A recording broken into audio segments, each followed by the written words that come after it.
Morning, Jim. Morning, Jerry. Morning, Tobin. Morning, Nicole, Jessica, Good Steve, Chris, morning. and Margaret. And the dog Good that's on the morning. floor in And Tobin's Penny. room.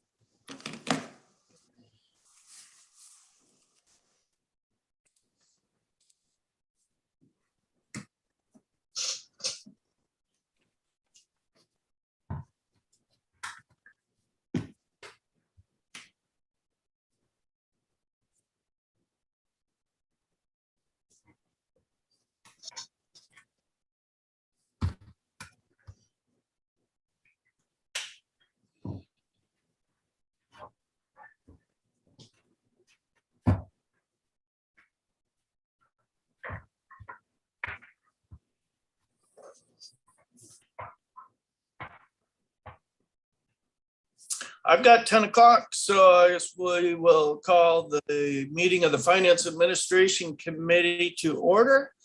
First up, committee members identify their physical location. I'm Chairman Tobin Hope. I'm attending from my home in the city of Mount Pleasant, Isabella County. I'm committee member Jerry Jalzinski, participating from my home in Chippewa Township, Isabella County, Michigan. Commissioner Jim Horton, attending from my office in Big Rapids, Michigan, Mecosta County. Thank you, gentlemen. And next up is call to the public. We have anyone for public comment? Not at this time, Mr. Chairman. Okay. Thank you.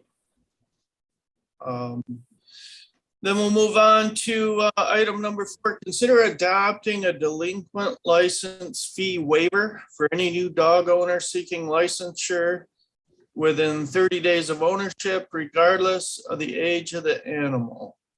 And who wants to speak to this item? So this item was brought forth today as a result of an inquiry of a constituent to one of our commissioners regarding an adoption fee. My office did a lot of investigation and looking into this and checking the law and looking through what the current fee structure was and policies and all those sorts of things. I asked Nicole to write the staff report, so I would like her to discuss it, and I will add in what I'll add any spices or anything that needs to come in. Nicole, would you be willing to do that, please? Sure, absolutely, of course, Margaret. So as Margaret said, a constituent approached a commissioner about our delinquent license fee because this constituent had purchased a dog from another county, I believe, and when they very dutifully came to purchase their license and very promptly here in our county, they were told, well, since the calendar says it's after March 1st, you'll be charged this $40 delinquent fee on top of the license fee. And this is how really the application of our current fee schedule allows for this, unfortunately. Maybe the situation certainly didn't warrant the additional late fee. You know, you can't turn back the calendar, I believe was the comment from the constituent. And they're right. This delinquent fee was put in place, with the intent of motivating people to timely license their animals. But I think the wording maybe was mixed up when it was first adopted. So as it's written, the county is able to charge a $40 delinquent license fee anytime a new dog is licensed after March 1st. State statute allows a 30-day grace period for any dogs greater than 4 months old. When someone gets a new dog, they have a 30-day grace to get a new license. Our county structure doesn't allow for that same grace. But the recommendation is to put a delinquent license fee waiver in place, regardless of the age of the animal, so that a new owner has the opportunity to do the right thing without being charged a late fee. And you might think that this might have a negative impact on the fees collected, but I do think that some people avoid procuring a license because they know they're going to get the additional late fee. So I think this actually might encourage more timely purchases of licenses. So that's the first issue dealing with this fee waiver request. I would say the county does have a fee. If you have a valid license, dog license in another county, for $3, you can transfer that license to our county. So I think it's important to note that. And also, this did go before our legal counsel, Cole Stoker and Toskey, and you've got some comments in the staff report from Attorney Tim Perrone that certainly supports the adoption of these fee waivers, and even talks about the support in statute for the 30-day grace. Our neighboring counties, this is something they also do.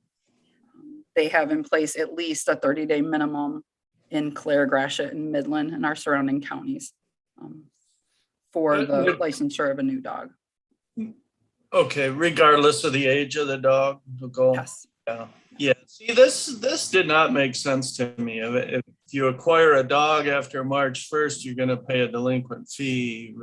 It's, in my mind, it's a misapplication of that language or a misinterpretation. But if we have to add something, a fee waiver, then so be it. That's fine. But we shouldn't be penalizing people that acquire a dog after March 1st. To me, that's ridiculous.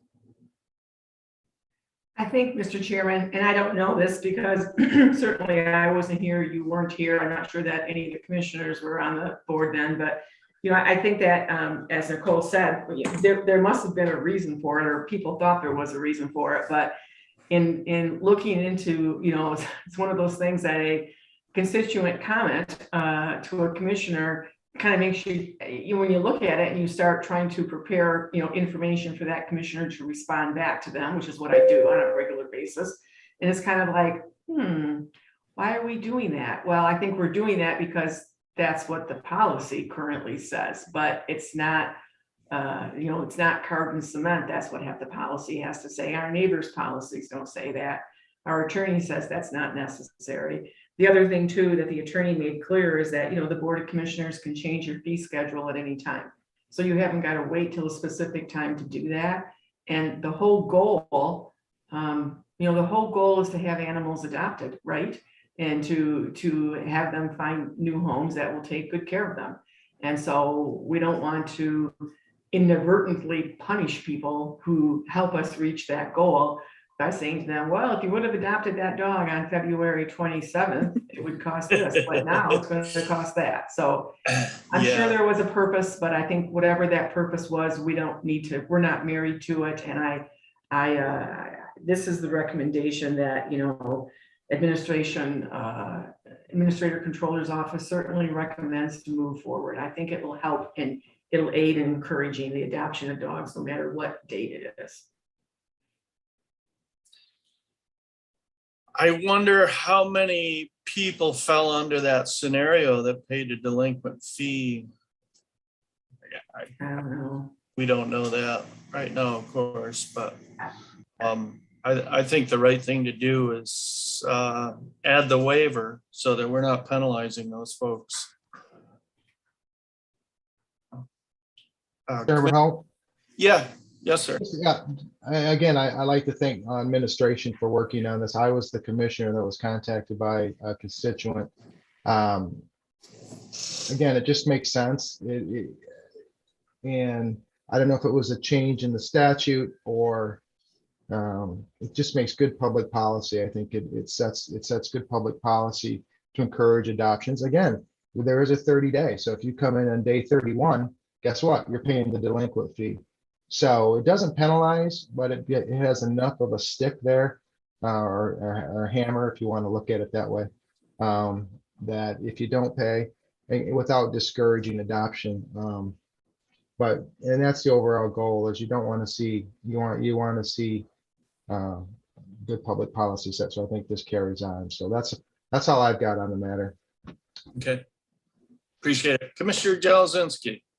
Yeah, I don't see any downside to making this change, and I would support it. Okay, very good. Is this an action item? Do we need to make? Yes, yes, the Okay. agenda is, on the agenda is action item with a suggested motion.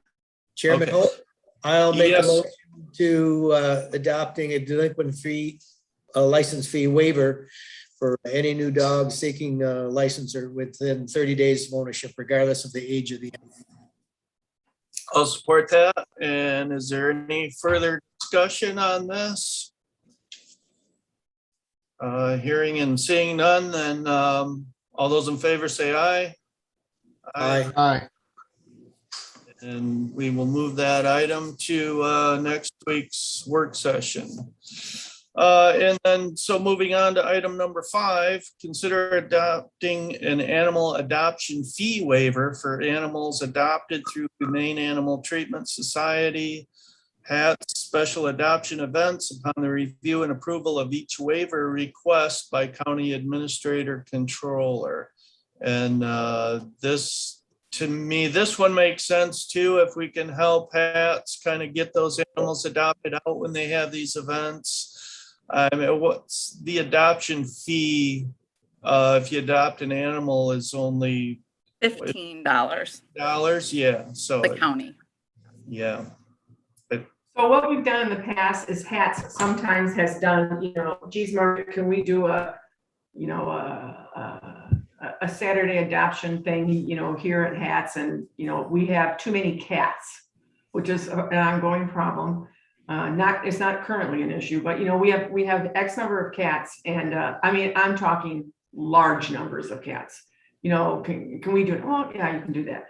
But I really think that the Board of Commissioners ought to give authority to the Administrator Controller to waive those fees, at their discretion of what's happening. So for example, if they want to go to one of the pet stores in town and they want to do an adoption event there on, National Dog Adoption Day or whatever, that's a fairly large public event. And I think it's good public relations. Not only for HATS, but for the county.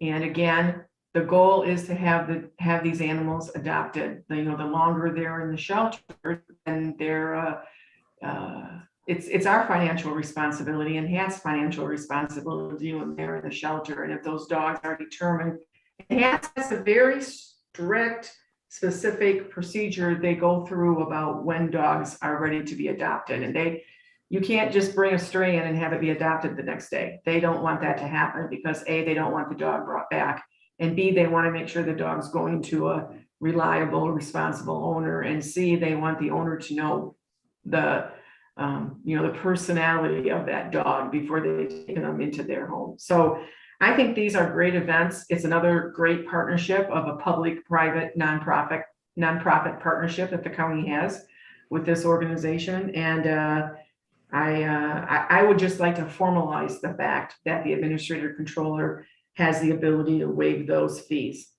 after they review and consider the request. Thank you. Thank you, Margaret. We've gotten dogs from the shelter over the years, and they do a terrific job there. They really do. If Penny was still awake, she spent the night, got picked up and spent the night there once and doesn't want to ever go back, but. She was in doggy jail for the night? She spent the night in the doggy pokey there. Commissioner Jazinski. So you have a member of the family that has a criminal record. Right, yep. So I have a question.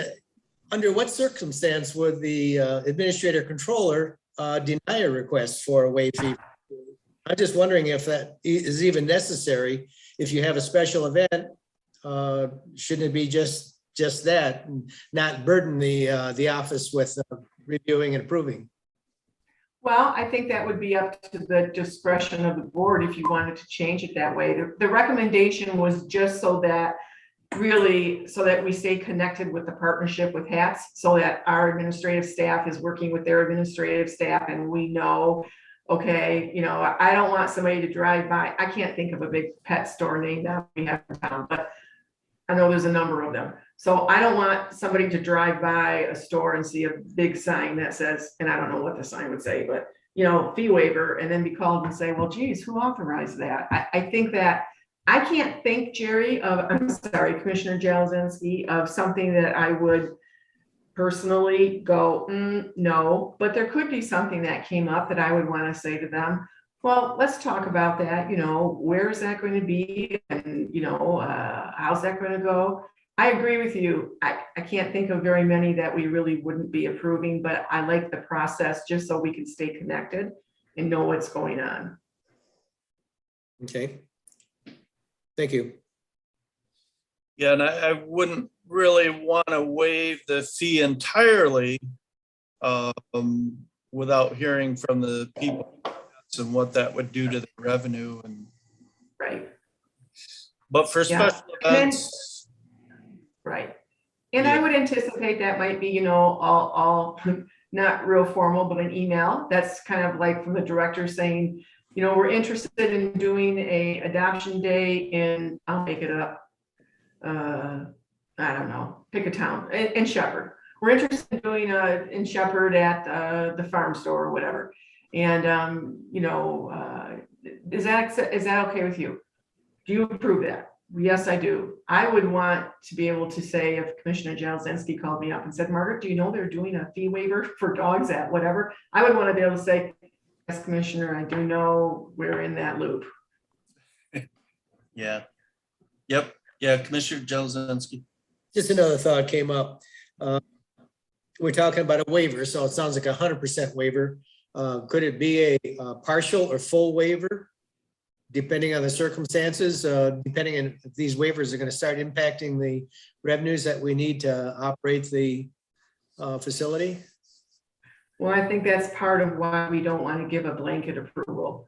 I think we want to see, you know, okay, how many are there? I will tell you, you know, they don't do 20 of these a year. They do a few of these here or there, and it depends on what their staffing ability is and what the population is at the shelter and all those things. But I think to start out, Commissioner, it would be reasonable to do kind of a yes, no.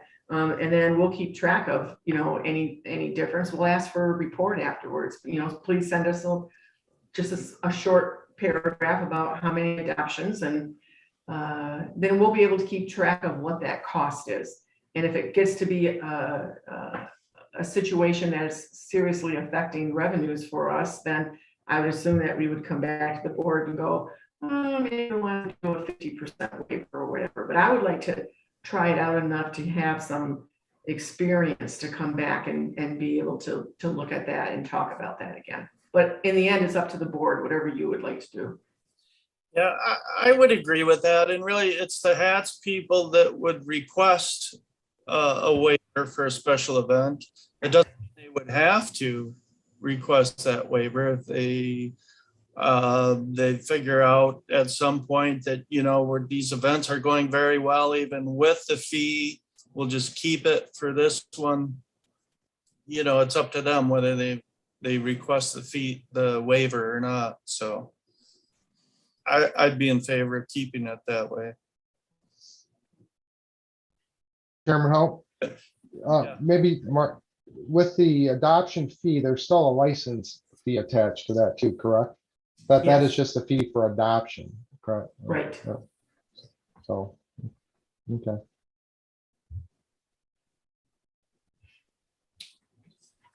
Okay, Chairman Hope, I'll yes, move- sir.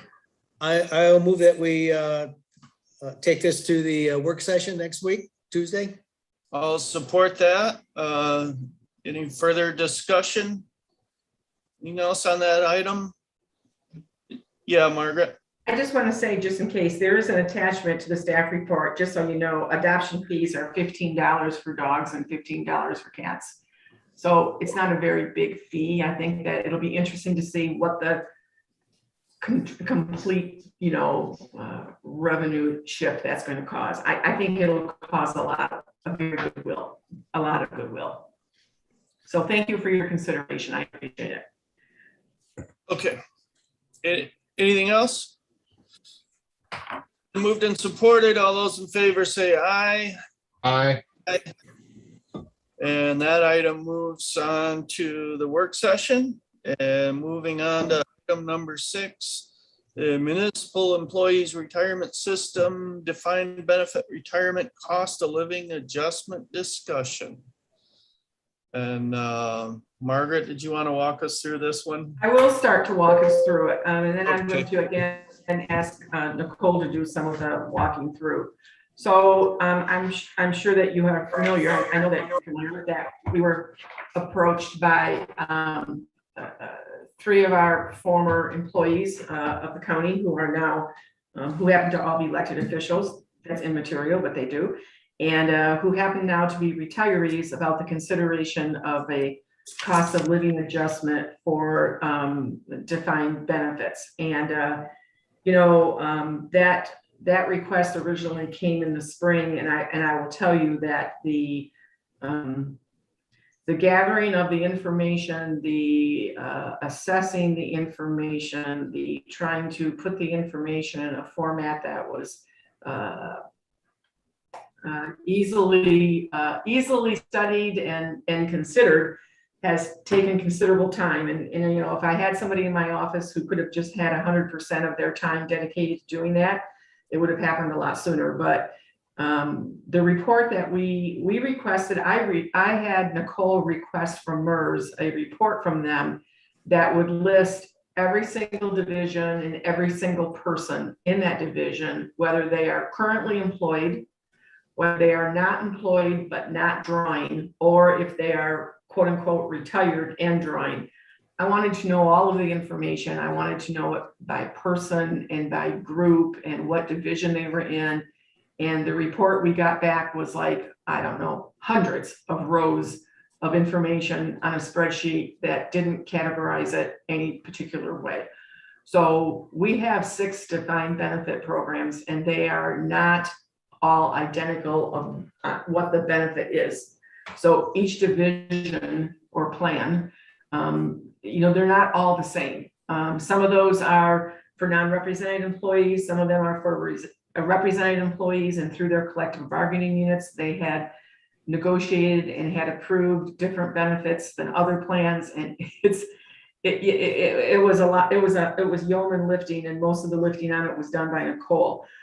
So where we are at, and I will tell you that, you know, I've had a couple good discussions and some emails back and forth with the 3 people who made the request. It's been a pleasant experience. It's been a positive experience trying to get information together. I did receive an email from one of them the other day.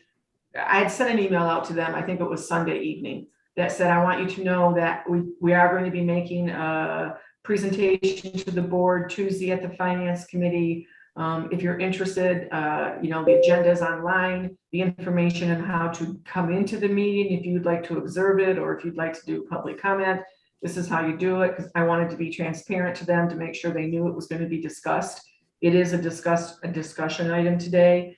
You can choose to take action or not choose action, but I wanted to bring it forward at least. So I did receive an email from one of those 3 individuals yesterday saying, you know, thanks for doing that.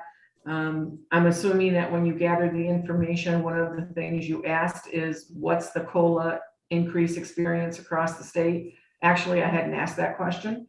So we did ask that question of MERS yesterday, and I have received a response from them, which we'll talk about in a bit. But, you know, the issue of putting together the document was to provide you information for you to be well informed. And then we can talk about options as we move forward. So it is a deep dive into MERS. And I did ask Nicole to write the staff report. So I'm going to ask Nicole to go through the staff report, and I will add in as I think is necessary. So Nicole, can you go through your staff report for the committee? Sure, Great. absolutely. Just to start off, we'll back up a little bit and just talk about the defined benefit retirement plan. It's more like the traditional pension, right? And it's a predefined benefit. It takes the final average compensation of the retiree, multiplies it by their years of service, and then there's an additional plan multiplier that's established for each of our 6 divisions. Those things are established by the board and they're set, and as Margaret said, they are different per division. But since it's predefined, that benefit, although a very fine benefit, remains stable over time and it doesn't change. The only way a defined benefit retiree's retirement would increase is if they got a cost of living, right? It's predefined. It's X and that's what they're going to get until termination of their benefit. So that's why they would come forward. MERS has a lot of different COLAs that it offers. And I'm going to talk about 4 of them. The staff report talks about 4 of them. They're easy to get mixed up, but I'm going to try to simplify what the types are. The first one is an E1 COLA that affects, if you were to adopt that, current retirees. So people who have previously retired at the point that you adopt it. It's an automatic ongoing COLA. And so that cost of living increase would happen year after year after year without further action of the board. If someone retired after the E1 was adopted, they wouldn't be eligible for it because remember, an E1 at the time of adoption is for those currently retired. E2 COLA is for future retirees.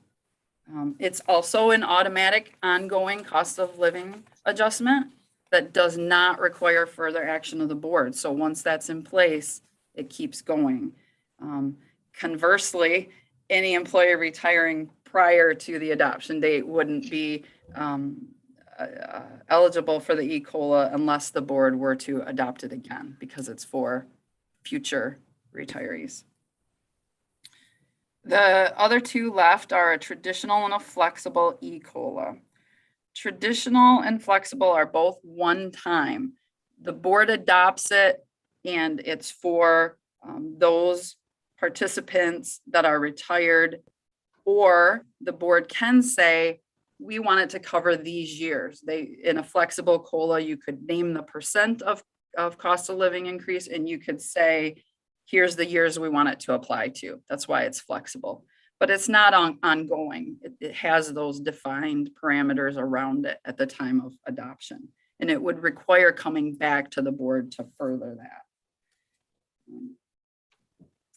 So in the staff report, I break out the 6 MERS divisions and talk to you about how many active employees we have, how many retirees currently drawing do we have, and how many employees do we have that have vested in the benefit. They're no longer working for us, but they're not yet drawing. So if we look at the defined benefit number 1, that's the non-represented employees division. So these are going to be employees hired prior to January 1 of 2002. After that, they would have went to the defined contribution retirement plan. Give you an example, and we don't have to walk through all of these, but to give you an example with DB number 1, there's 28 active employees who have vested in that benefit, 176 retirees currently drawing. This is our biggest group, by the way, and 116 employees who have vested in the benefit, they're not drawing, and they no longer work for us. But they will draw. Let's make that clear. They haven't opted out. They're vested. They've left. They may be having a second career someplace. They may be deciding for financial reasons with their financial planner. They don't want to draw at this time. But those 116 people, I would bet 116 of them will be drawing their pension sooner or later. But those 116 are not current employees. They're not current employees, nor are they current retirees. So Okay, you would have to take, Just- if you were kind of looking for what total that could be someday, you'd be adding up those 3 numbers across. Those 116 people are no longer employed by us, but they're vested and are not drawing their pension yet. I'm going to use the term pension. They're not drawing yet. I'm sure Yeah. will. Mhm. That's a question on I that. wouldn't. Yeah. Just because of my exactly. Is there, like, say someone was able to vest out at 55 years of age? Why would they wait to draw on their pension? Do they receive more if they wait, or how does that work? Or, I don't know why they would choose to do that. You know, you can draw, so for example, if they, and I'm making this up because I don't know the exact criteria of the plan, but if you could retire at, I'm gonna just use 60 because I think that's a safer number. I'm not sure that that is the number. But if you could retire at age 60, you know, you could have left Isabella County and gone to work at wherever and draw your full salary there and draw your benefit. Lots of people do that. Other people, for whatever reason they have, and I don't know what their personal reasons are, they've chosen not to start drawing yet. So maybe those are for tax purposes, maybe they're for something else. I don't know why they have it. would they receive more if they waited, or it's all figured out in actuarials? Well, they may receive more or less, but my point is that whatever their wage was when they left us is, you know, kind of what that is determined on with the percent and this or that other thing. So I know somebody who left a defined benefit program fully vested. I'm trying to think how many years ago that person left. In the mid 1990s, they went someplace else to work, and then they went someplace else to work again. But when they turned 60, MERS, you know, before they turned 60, that was that plan. They could start drawing at 60. MERS sent that person a letter and said, you can start drawing your pension. So they called me, they're like, how could I do that? I'm working someplace else. Doesn't matter, you know, if you want to draw, you can draw. So I think it's up to their personal choices. Nicole, can you answer the question that if you wait to draw, you're going to earn more? Theoretically, most people should, yes, because if you think of the formula for defined benefit, right, you've got your final average compensation. You would presume if you stay working, your final average compensation is likely to increase. The next part of the formula is years of service. If you stay, that is going to increase. That plan multiplier, we can't do anything about it, is what it is. So people who stay after 55, I think they're just trying to impact the other factors in that formula and increase their pension. I think the question the commissioner has is the termed not yet drawing. So those people are not employed, that 116. They might not yet be 55. Okay, but I think the question the answer back to the question that Commissioner Horton is asking is, these people are no longer employed with us, but they are vested, they've gone someplace else. They might be employed, they might not be employed. We don't know, but we do know they're not drawing their pension at this point. So sooner or later, they will draw. I don't know why they are or they aren't. Okay. I don't know if there's a criteria for waiting, but yeah, thank you. I didn't clear it up, but so, all right. It's not a clear subject. No, trust no. me. Mr. Jazinski, yeah. Eventually, I'm going to abstain on voting on this because I am a defined benefit retiree of the county, but I know in my own case, I could have actually started drawing my retirement benefit a year earlier, but I just wasn't aware to look into it enough. And then eventually I did get the retirement. So could be a number of factors, but in my case, I was really unaware for 1 year.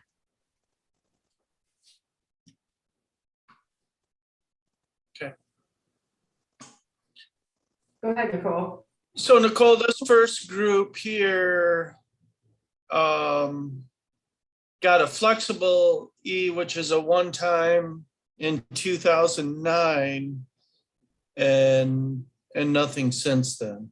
Yeah, I should have put that that's the last flexible E, because as I look through the history on that division, the board's given COLAs throughout the years, but always those one-time ones. That's what I put the last one-time COLA. So you would know it's been 2000 since 2009 since any COLA has been given, but there was an E1 COLA adopted for that non-represented employees division. If you see that, it was adopted in 2001 when the plan was adopted.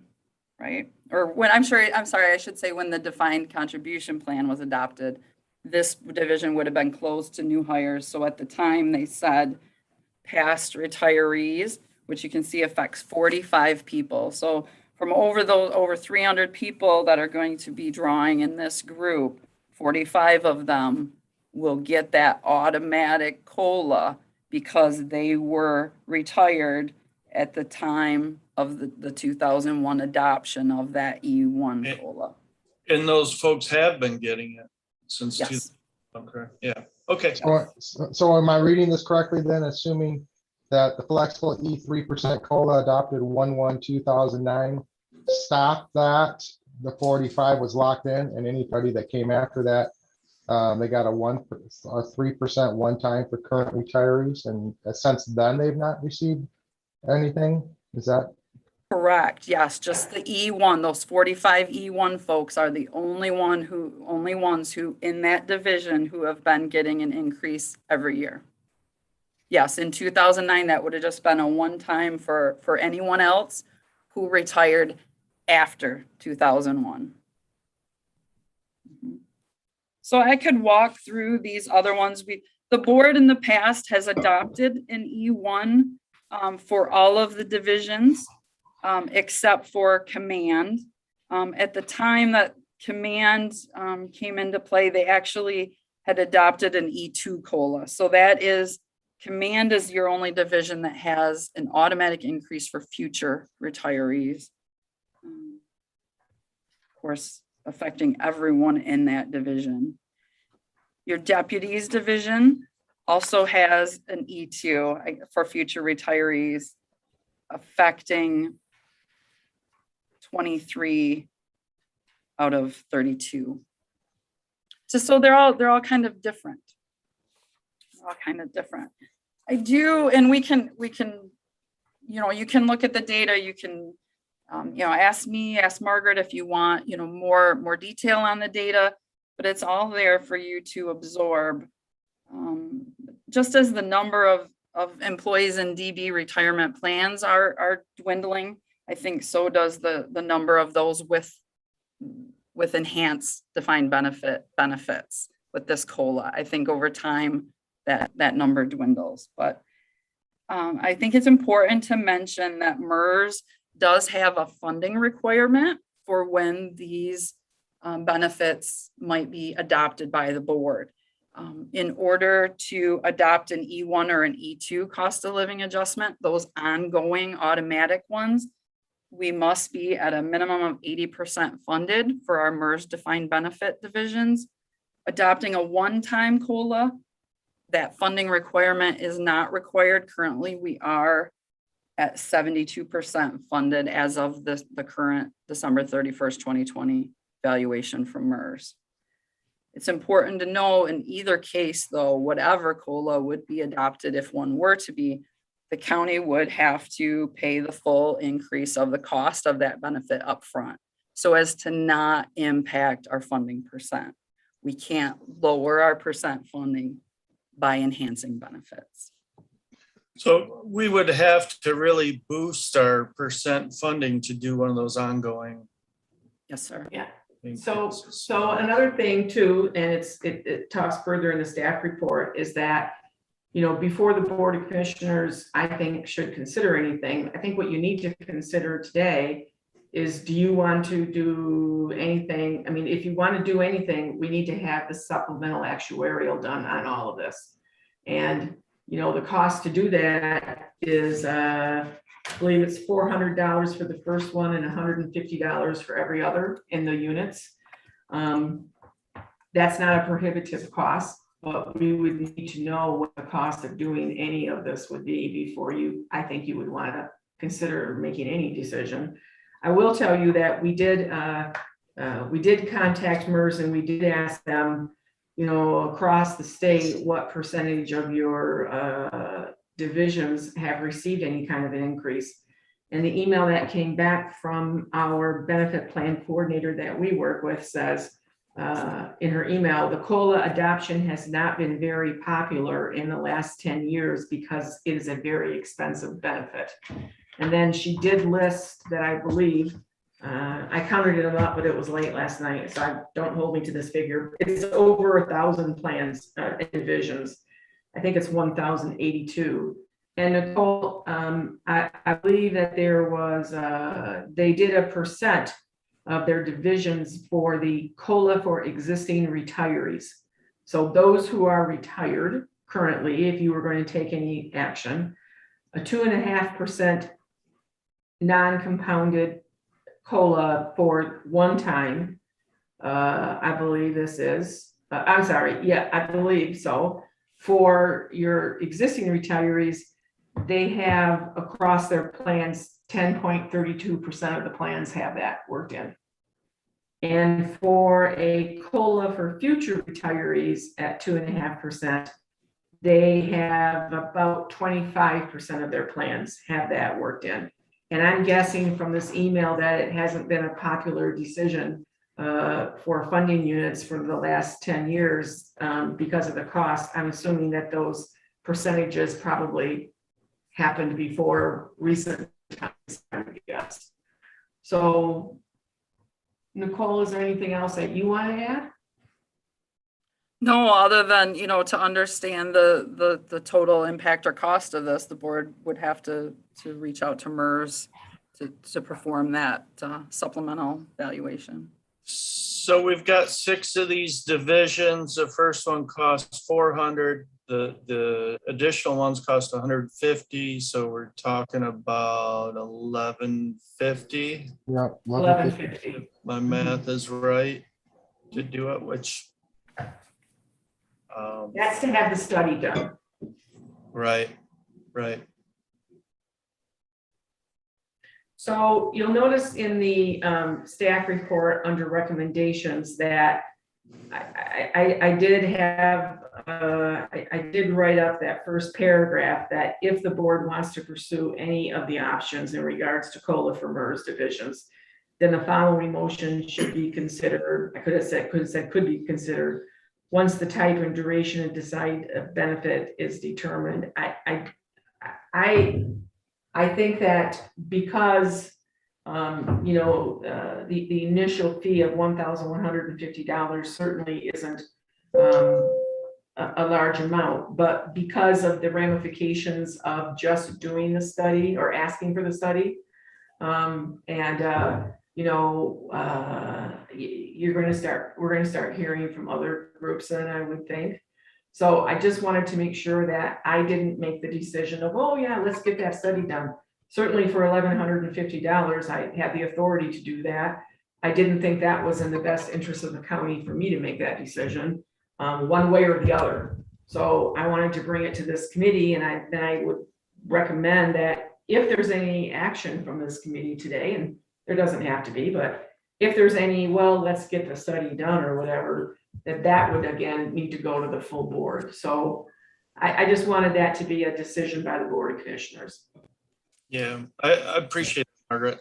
And I just, it's a small amount of money to have them do this study. On the other hand, I don't think we want to create an expectation that we're gonna all of a sudden implement a bunch of COLAs for current or future retirees. Commissioner Horton, I see you had your. I think you just summed up exactly where I was going with that. I read your mind. Yeah. I mean, just 1150 again. I think just in the interest, I think Margaret, I think you or Nicole, or maybe both of you used the term transparent. I do think it would be beneficial to spend $1,150. I don't think that's an outrageous amount to see what it looks like.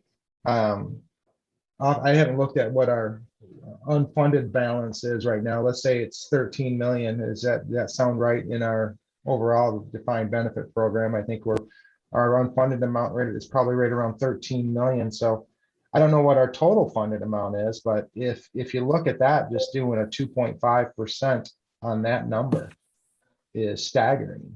So if you look at the total funded amount that's left out there, let's say, again, I don't want to misquote myself, but let's say it's what, $30 million in funding.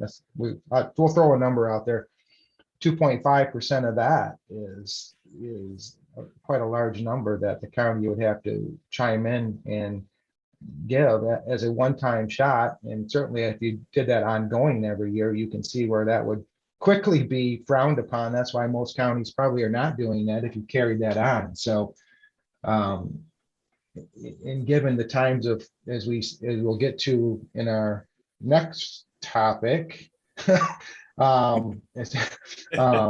don't know if this is a right time to do this, but again, for $1,150, I think the board, for issue of transparency discussion, I think it's money well spent. I mean, for me, so in that statement, I'd like to make a motion that we consider authorizing MERS to conduct supplemental valuations of each MERS division whose participants are not receiving an automatic COLA increase at a cost of $400 for the first EB division and $150 for each additional division to determine the cost of authorizing a flexible e-COLA in 2022. I'll support that.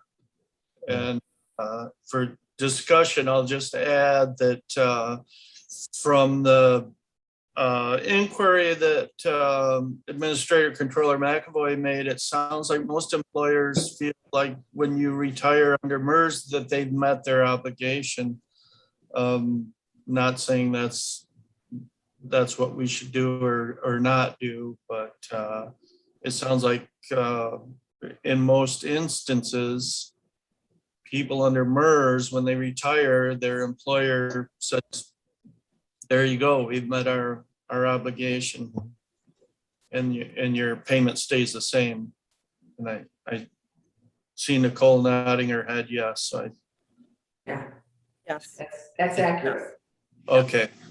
I like it. Yep. I know you haven't voted yet, and I feel like it's important in this motion. It's a flexible e-COLA, and so a percentage would need to be added into the motion, right? For MERS to do the supplemental valuation, they would need to know what benefit are you granting. So would you, I don't want to lead the board, certainly. Nicole, to be honest with you, I parroted right off your recommendation. So Right. I can That's the recommendation. I can certainly repair it. So I just think there should be a percentage in there.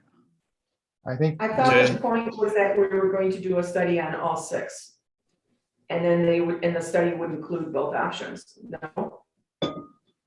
In order for MERS to do a valuation on what the enhanced benefit would cost, they'd need to know what percentage of cost of living increase the board wanted to grant as an enhanced benefit.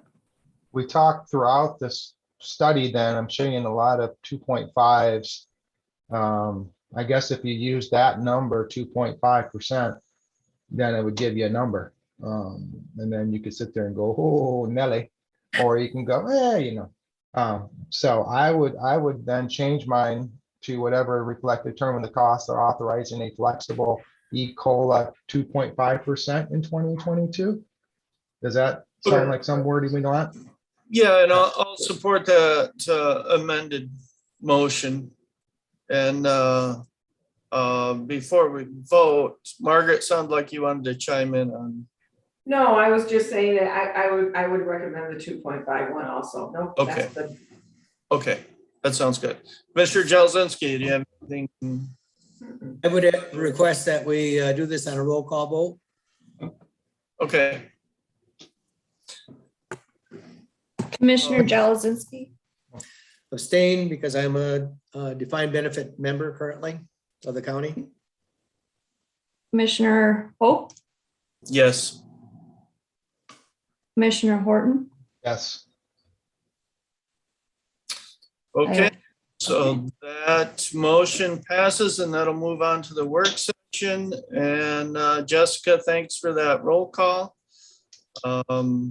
And we will move on to item, that moves us on to item number 7, fiscal year 2022 budget update. And Are we going to do the invoice list? I'm sorry, okay. I have my, in my head what the agenda list was mixed up, my problem.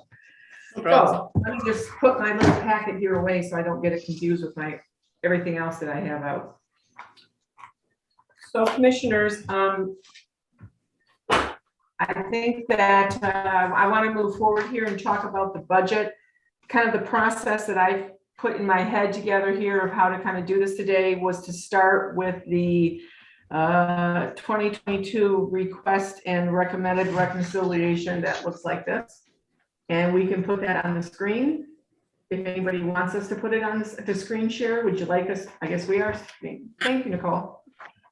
Thought we were good. Okay. So let me. I can stop the share. My apologies for misunderstanding. No, that's okay. Do people want that to be shared on the screen? I think that's a good thing to do, right? No? Do you have it? You comfortable? I have it. mine. If all the commissioners, Tobin, you can say, I'm fine without seeing the screen share, but if Okay, anybody I else. just wanted to make sure. So Yep.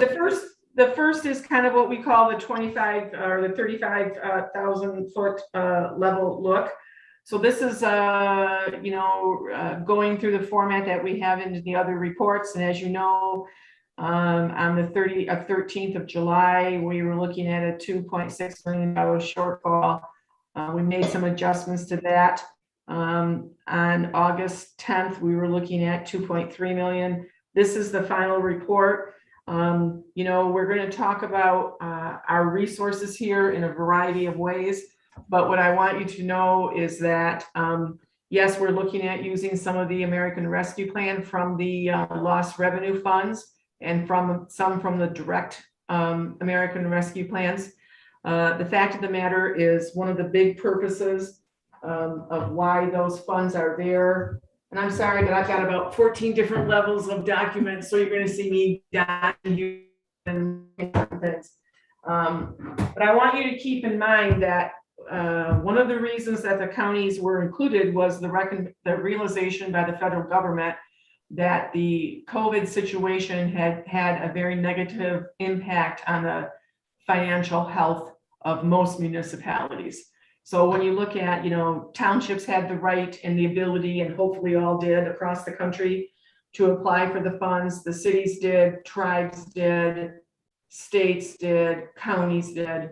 The purpose of those funds were to help us continue services in our communities so that we can continue to provide the services that we provide to our constituents. And as you all know, we provide those services via our employees. And so looking at moving forward, I know that we have all been on webinars, we've all been to meetings, we've all been whatever, and we've talked about and heard lots of other organizations, I'm not saying municipalities, but other organizations who have ideas of how the money can be spent. And those are good, valid ideas.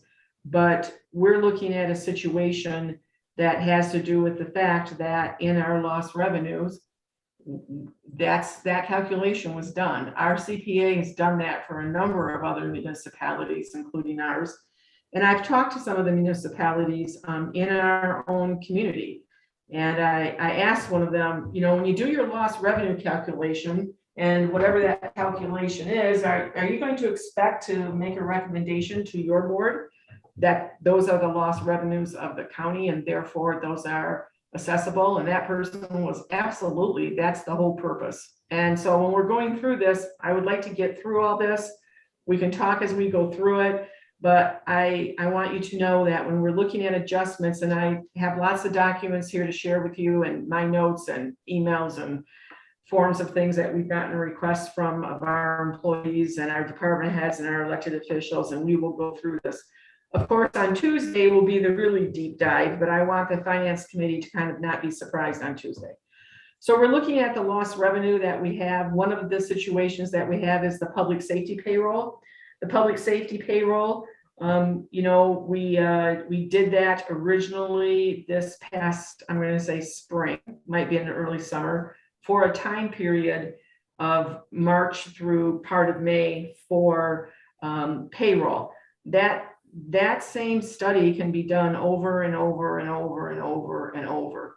I've talked with the sheriff He is very comfortable and actually thinks that we have underestimated the percent of effort of the employees at the sheriff's office, including corrections, deputies, road patrol, office people in support of this and everything else. That obviously he believes, and we believe at this point, and we've put in the budget, that 30% of the 2022 payroll benefits for the sheriff's operation should be moved into our budget from ARP. That's the percent of time they expect they will be working on dealing with the COVID situation into 22. The amount of effort, and probably, 30% would be across the whole operation. The amount of time and effort that corrections is continuing to put in to keep corrections inmates safe and healthy is unbelievable. They're spending a lot more than 30% of their time doing that. I think he thinks they're spending most of their time doing that. We're not out of the woods. We're all going to have this effect of the Delta variant moving forward.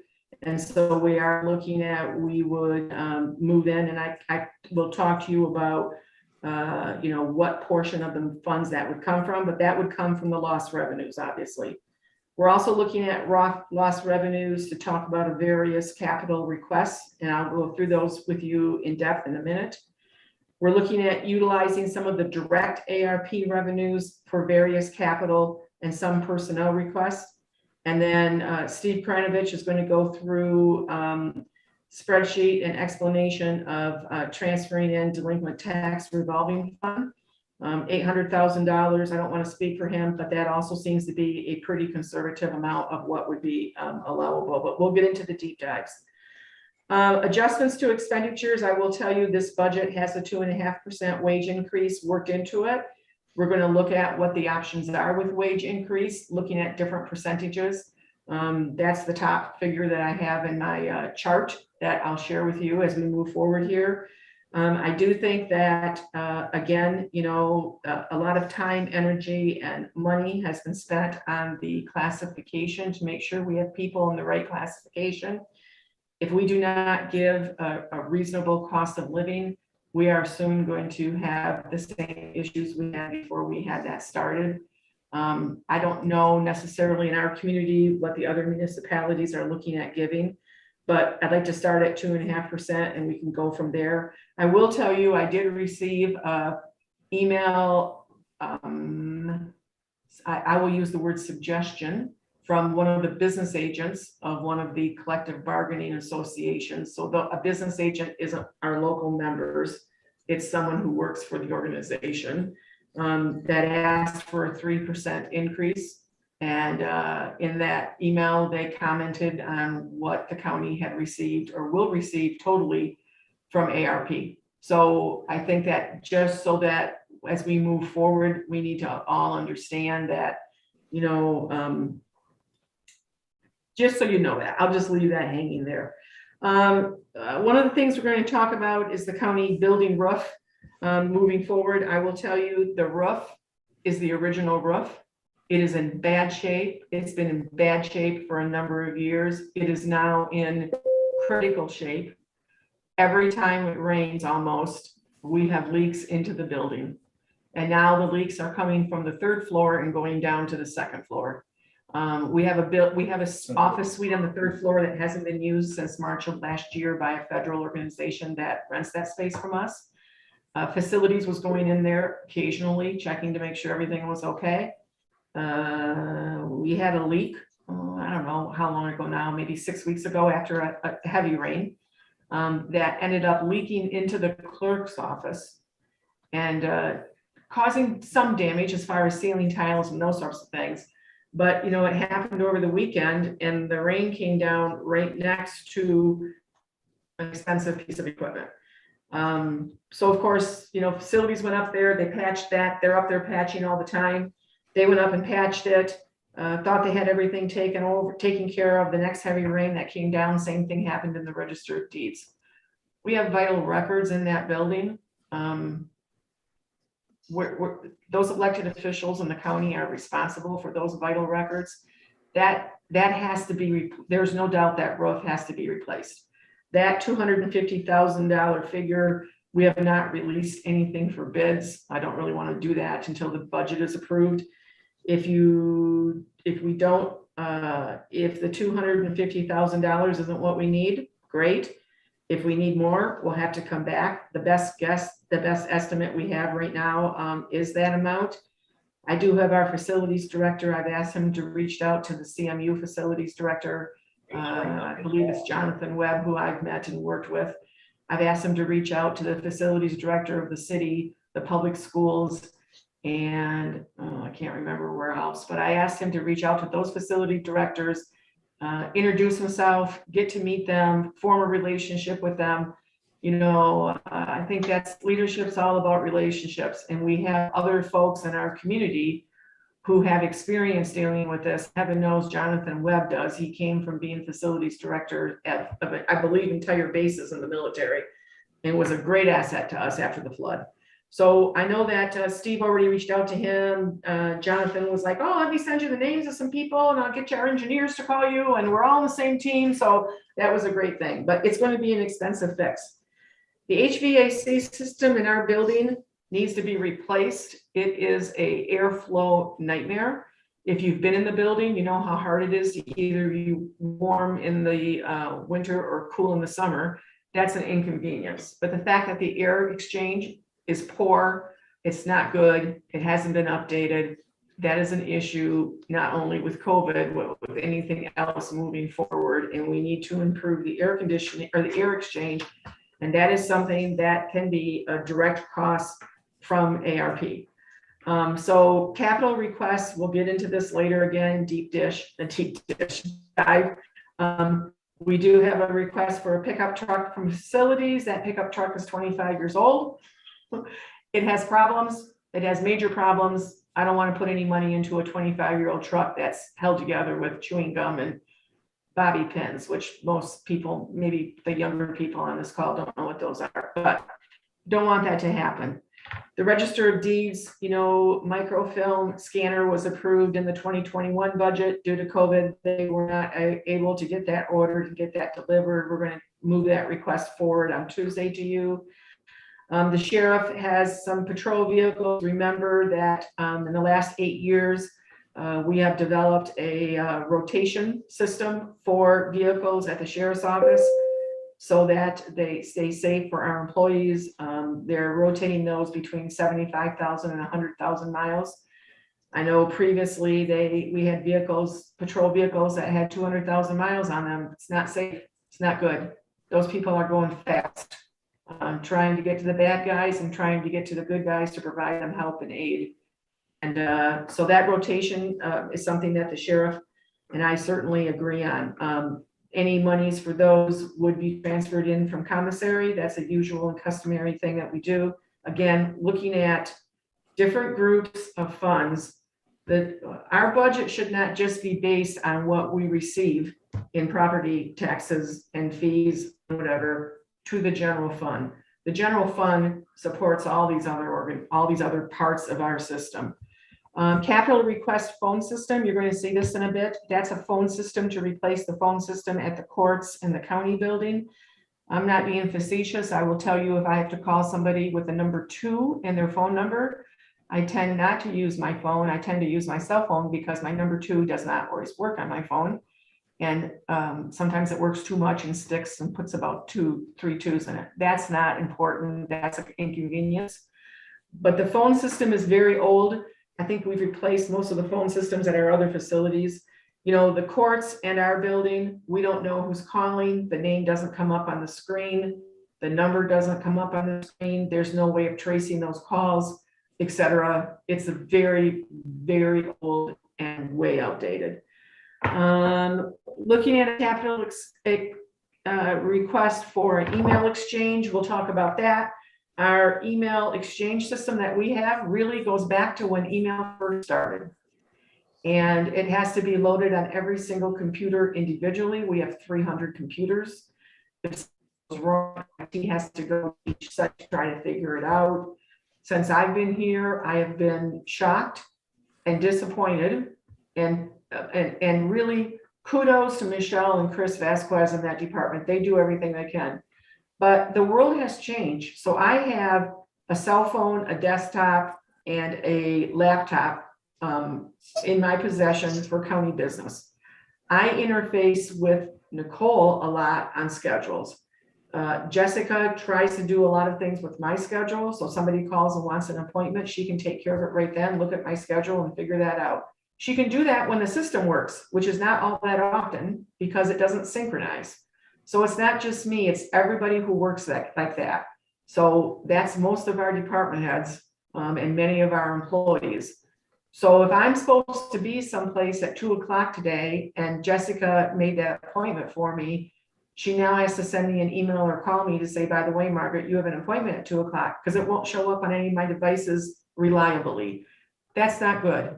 It goes back to my comment about working together with other officials. I don't want to have an appointment with one of the executives at CMU and not go to it because it didn't show up on my computer.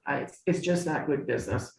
So we really need to do that. It's amazing to me, $30,000. For some reason in my head, I thought it was going to be 80,000. So the fact that this is the recommendation that comes forward from Michelle, who has done a tremendous amount of research on this. And this would make all of our lives easier. And for those people who are a lot more technical with me, which would be most of the department heads and most of the elected officials, they would be very relieved. Under personnel requests, the sheriff is asking to have a new position and I together are asking to have a special deputy position funded. That special deputy would be an employee of the sheriff. That would be similar to the contract employees that we have with Mid-Michigan. And that special deputy would serve as security for the county building. I will tell you that in the last year and a half,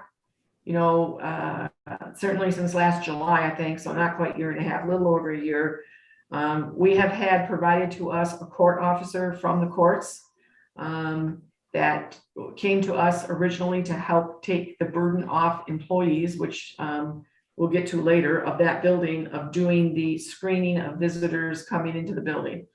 It helped tremendously. Our employees in that building are already full-time folks with full-time or more responsibility. It helped tremendously. But the other wonderful benefit of that takes care of an issue that really, this is the third time in the 8 years that I've been there that I've picked up the mantle that we need to have security in that building. I've never brought it to the board before. I've talked to some individual folks, none of you who were on this call previously, and it wasn't sure that it could go anywhere, but I will tell you that position has helped out tremendously. We need to have a first responder in that building in a uniform.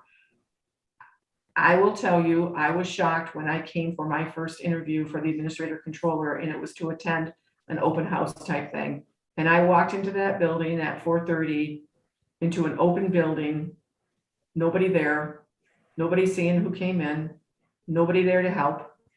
I walked up the steps, I walked down the hall, there were a number of people gathered in the Board of Commissioners chambers. I walked by that to go to the administrator's office to check in. And I thought to myself, that's not good. Those people in that room would have no place to go. If somebody came in that door to attack, there would be no place to go. And I have felt like that ever since.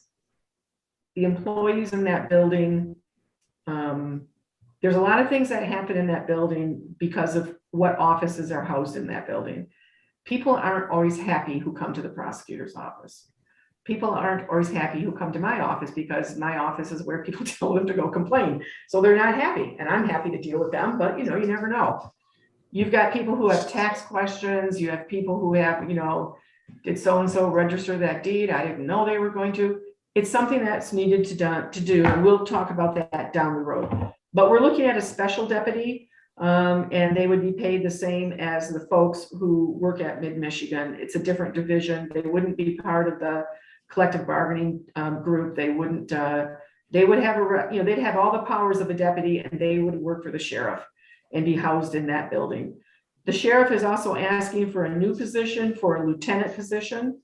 He feels very strongly, and I concur with him, that he needs to have another leadership position, particularly for the road patrol 24/7.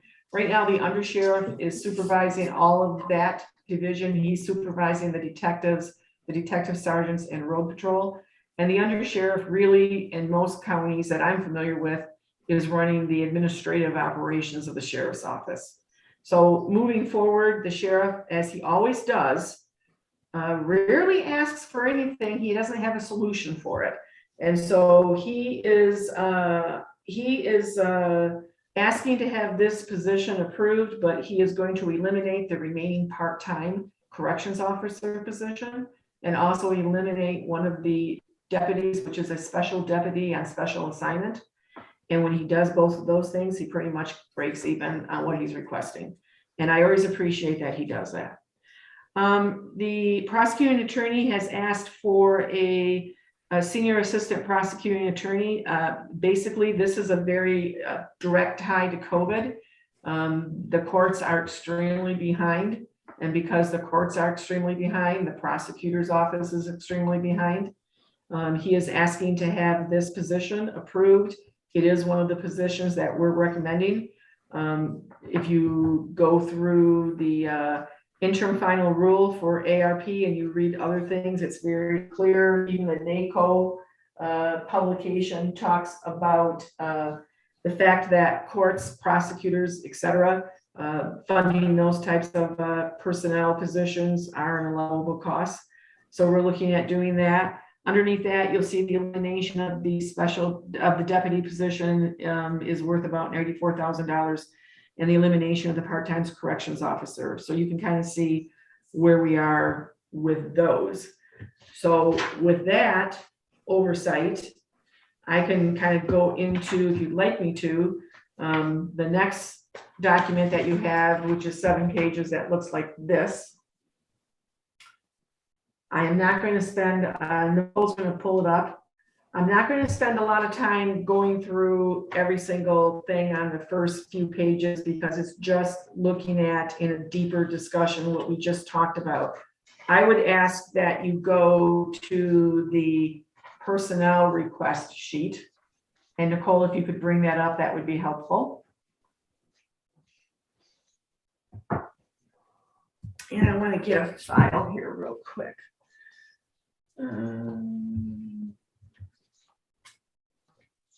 Okay, so if we look at this, you will see these are, those of you, I mean, all 3 of you have been through this process before. So you're used to the layout of this, but these are the personnel requests that I received. I received a request from, and they're all on one page, irregardless of what funding source they're from. So I'm going to, so the first one is Commission on Aging. They asked for a full-time homemaker aide.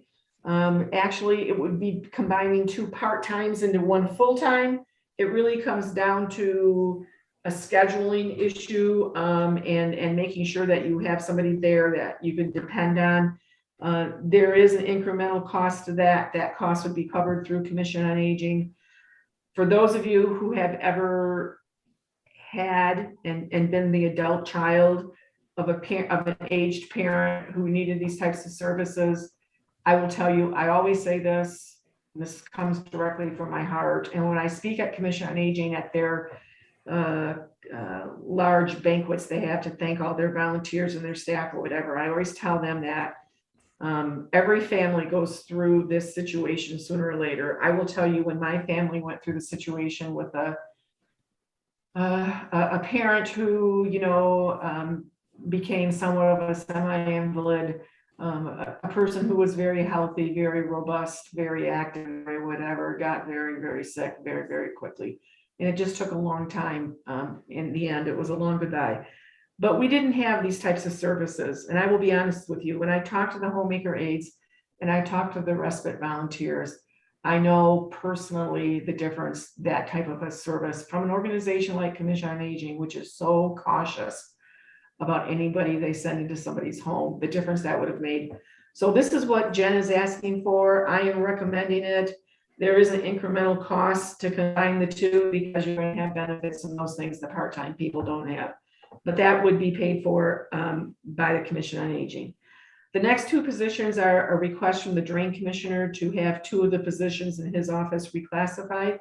I'm not recommending that. We just went through a classification study and a classification implementation And I'm not recommending that we start reclassifying, so I will not be recommending those. The sheriff is looking for an inmate services clerk. Again, this would be a change from part-time to full-time. There is an incremental change of $8,527. But again, the point of doing this for the sheriff is that there are so many inmate services now. And you know, it's way different than whenever this job was originally done. I mean, probably in the olden days, I'll say, you know, inmate services, you had somebody come in from Alcoholics Anonymous and maybe a couple ministers. I'm telling you, the services now provided to inmates are multiple and intricate, and making sure that somebody's keeping track of that and who's supposed to be in and not supposed to be in. And again, I think the sheriff has done a good job of suggesting and recommending and trying to figure out as much of those funds as possible.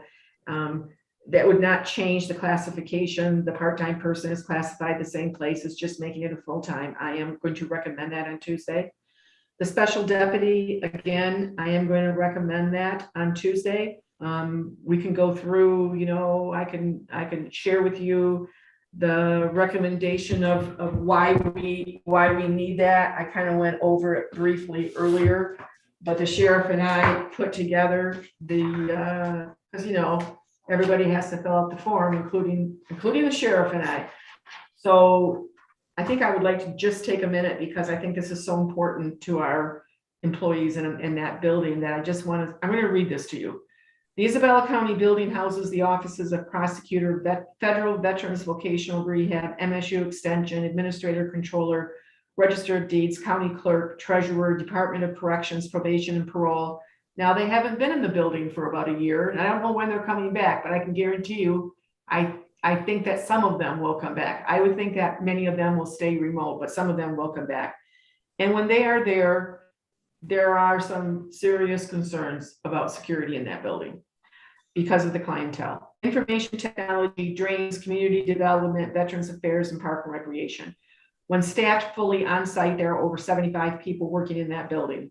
In addition to employees, hundreds of visitors come to the building on a yearly basis. I think it's probably thousands, but we felt comfortable saying hundreds.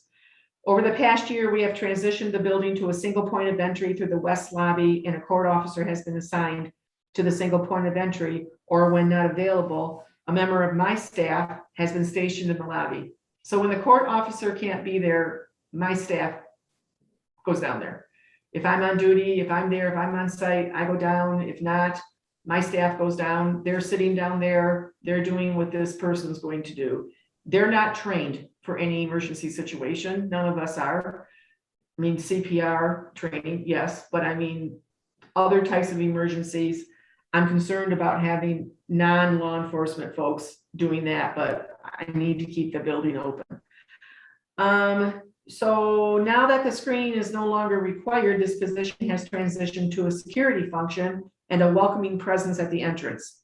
The COVID-19 pandemic has changed the workplace across all sectors. While it has been a challenge for all, it also has provided the opportunity to rethink how we work and what the workplace can look like. We have had the benefit of a court officer in the building for over a year. They serve as the first person a visitor sees when they walk in the building. They greet them, they assist the visitors and staff. They have assisted with security and crowd control with a couple of potentially stressful meetings. They remind visitors of normal protocols and procedures upon entering the building. They have assisted visitors with locating the services they are looking for. In addition, they have become a point of guidance for anyone entering the building in regards to different posturing of the building relating to safety. The presence of a uniformed officer serves as a deterrent to potential criminal and or other deviant issues. The uniformed presence will have the responsibility to be a first responder for any emergency in that building. This position will have a direct communications with Isabella County Central Dispatch and other responders in the event of an emergency or an incident. The employees in the county building have the expectation of a safe workplace. Dissatisfied and agitated visitors can make employees feel unsafe. Over the past 8 years, we have taken steps to deter negative confrontations and protect our employees while continuing to provide exemplary customer service. Two of the best examples of this are the installation of service windows and the clerks, register of deeds, administrator, controller, parks and recreation, drains, community development offices, and the highly useful de-escalation training that we received from community mental health. It is time for the county building to have a law enforcement presence. The sheriff and I are making this request to the Board of Commissioners for the approval of a special deputy position in the county building. The special deputy will be an employee of the sheriff and will follow the protocols as determined by the sheriff. The position is similar to the ones associated with the Mid-Michigan College contract. So I want you to know that. I want you to understand it's a request from both the sheriff and I. The lieutenant we talked about, again, that is to try to help with the fact that if you talk to the sheriff, and I don't want to speak for the sheriff, but if you talk, well, I don't want to, but he and I are pretty tight about these things. If you talk to the sheriff, he will tell you, and any other law enforcement person will tell you, that most of the crimes now are drug related, right? One way or the other.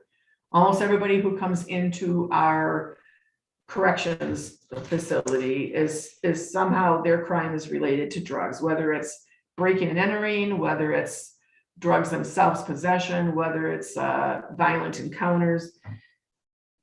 So at this point, the sheriff would like to transition one of the full-time deputy positions into a full-time road patrol lieutenant position. Currently, the sheriff's office has 14 deputy positions. One of them is a special deputy reserved for special assignment. The request would be to use one of these deputy positions to be transitioned to a road patrol lieutenant, and it would not create a disparity within the coverage. That would leave 13 deputies on road patrol, but he wants that lieutenant position to be also a working road patrol position. He's looking at his justifications are better operational for the command structure. Currently, the undersheriff is responsible for 2 detective sergeants, 4 road sergeants, a jail lieutenant, and the undersheriff would have both road and jail lieutenants to coordinate that workload. He feels that it would create a better organizational structure. The duties of the road lieutenant would be, but not limited to, overseeing all road patrol sergeants. Road patrol sergeants are mandated to be on the road at least 60% of their shift, and including taking calls. He would schedule the shifts and the time off. He would do the contractual requirements to make sure we're compliant with them. He would do all the equipment and vehicle maintenance inspection. He wouldn't do the maintenance himself, but make sure it was being done. Monitor and create reports for all use of force, including injuries to deputies, supervisor report review, perform administrative functions such as specialty team coordinators like the dive team, the technical assistants, the emergency response team, all of those special teams. Respond to calls, service levels are at low or 0 when working. Assist with the major incidents. Share the heavy workload currently carried by the undersheriff and sheriff. Could create opportunity for more public interaction at the sheriff office and undersheriff. I'm sorry, for the sheriff and the undersheriff. Would assist within the next 3 years of construction and transition methodology for the new complex. Most agencies our size do have a similar or smaller have a road patrol lieutenant. 5 out of the 7 sheriff's office that have lower populations have a road patrol lieutenant. He's given me a chart here. I will say he's right. There's 1, 2, 3, 4, 5, 6, 7, 8, 9, 10, 11, 12, 13, 14, 15 counties on this chart. And I believe that all but 3 or 4 of them have a lieutenant position. So again, he has constructed out where he can find the funds for this financially. You know, that's not a one-shot deal. Once you eliminate a position, you eliminate a position, correct? So moving forward, I will be recommending the lieutenant position. I do think we need that leadership at the sheriff, and I have a lot at the sheriff's office, and I have a lot of confidence that the sheriff only asks for what he actually needs.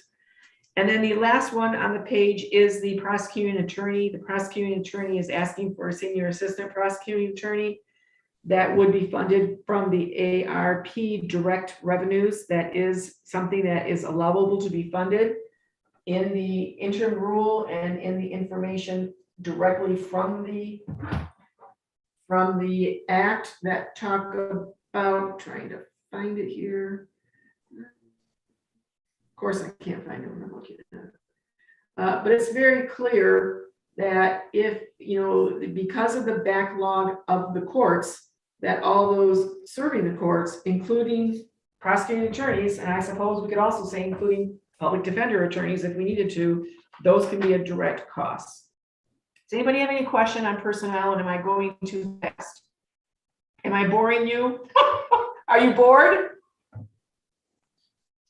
No, Mr. Hope, Mr. Jablonski has his hand up.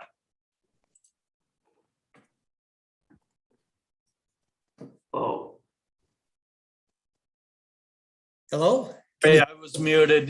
Commissioner Jablonski, go ahead, sir. I just have a question on the senior assistant prosecuting attorney. It's being funded through the ARPA to get things caught up. Is that a temporary position then? And once it's caught up, the position will go away, or is it a permanent position? well, Moving you know, the ARPA funds are gonna be around for a number of years. So, you know, we're looking at probably, I have no idea how long it's gonna take us. I mean, getting caught up is not gonna take 3 months. It's not a temporary position. However, as you are, I'm sure, all aware that in your budget resolution that you have passed over the years, and it will be included in this budget resolution, it states in there that if a position is grant funded and that funding is eliminated, that position can be eliminated. That, I think, will be for the decision for the board of commissioners to make. That was in the resolution for the budget when I got here. I've left it in there. I know it hasn't always happened, but I think it leaves the door open for the commissioners to have that happen. I think so. My other employer calls those soft funded positions where they're grant funded. The grant might be ongoing, but they don't know if it's going to continue forever and ever. I will tell you, I do believe that position was in the prosecuting attorney's office at one time, and then it was eliminated because it was originally funded by a 2% grant for a number of years. And then that was eventually eliminated because that grant was eliminated. So I would say there's a precedence there, Commissioner Jablonski, for that to happen if that needs to happen. Thank you. You're welcome. Commissioner Horton. You're Muted. muted, I think. I can't hear you. Can't hear you. Commissioner Horton, we can't hear you. I think he said, never mind. Wait, I don't know why we can't hear him. Are you muted, Commissioner Horton? We can't hear you.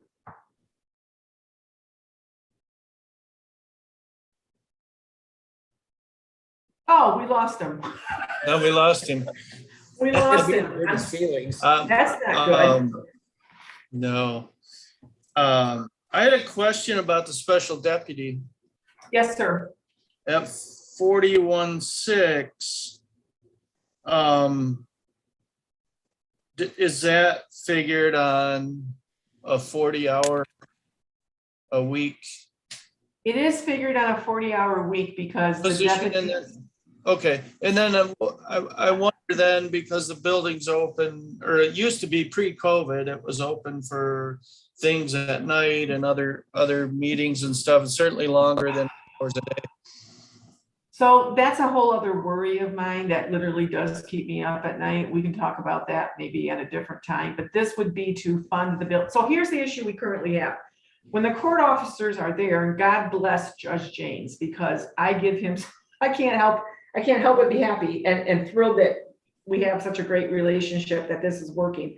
But I will say, that's going to end soon because one of their court officers is having surgery and is going to be out for 12 weeks. So they're not going to be able to send an officer to us starting in the middle of October. So at this point, that building is, and I do not want to change the single point of entry being the west lobby. So there's the handicapper, the accessible, entrance at the south end and at the west end. So they all come into the same lobby. The north end of the building is locked. Everybody who has their key card can get in and out of that door, but that's not, we want to keep the single point of entry. We have added some handicap spots over to the end of the, what would be kind of the sheriff's parking lot. So some of those handicap spots are closer. I've made a request to the city to give us more than 2 spots on Main Street next to the building. They have some special committee who looks into that. I've asked the city manager to move that forward for me, and she's going to do that. So hopefully we get some more spots there. The single point of entry is just as a better way of doing business and having more safety. So right now the building's open from 8 to 4 and from 8 to noon and 1 to 4. Some of the elected officials are kind of closing their windows at 4 and then they're taking the last half hour to balance out or whatever they're doing. Not all are, but some are. But being closed at noon is a bit of a problem for some. And, I've met with the elected officials. I think that the non-elected offices have just adapted to that. And some of the elected officials have too, but in fairness to the other ones who have concerns, I understand their concerns. The public goes to lunch if they work mostly from 12 to 1. So if we're closed from 12 to 1 and they want to come in and get their marriage license or pay their taxes as example, and the building's closed, that doesn't work so well. We do have pretty good printed large signs on the windows that say the door is closed, please call this number. So you can look at the clerk's number and call. But then honestly, the clerk's office has to send somebody down. It's not ideal.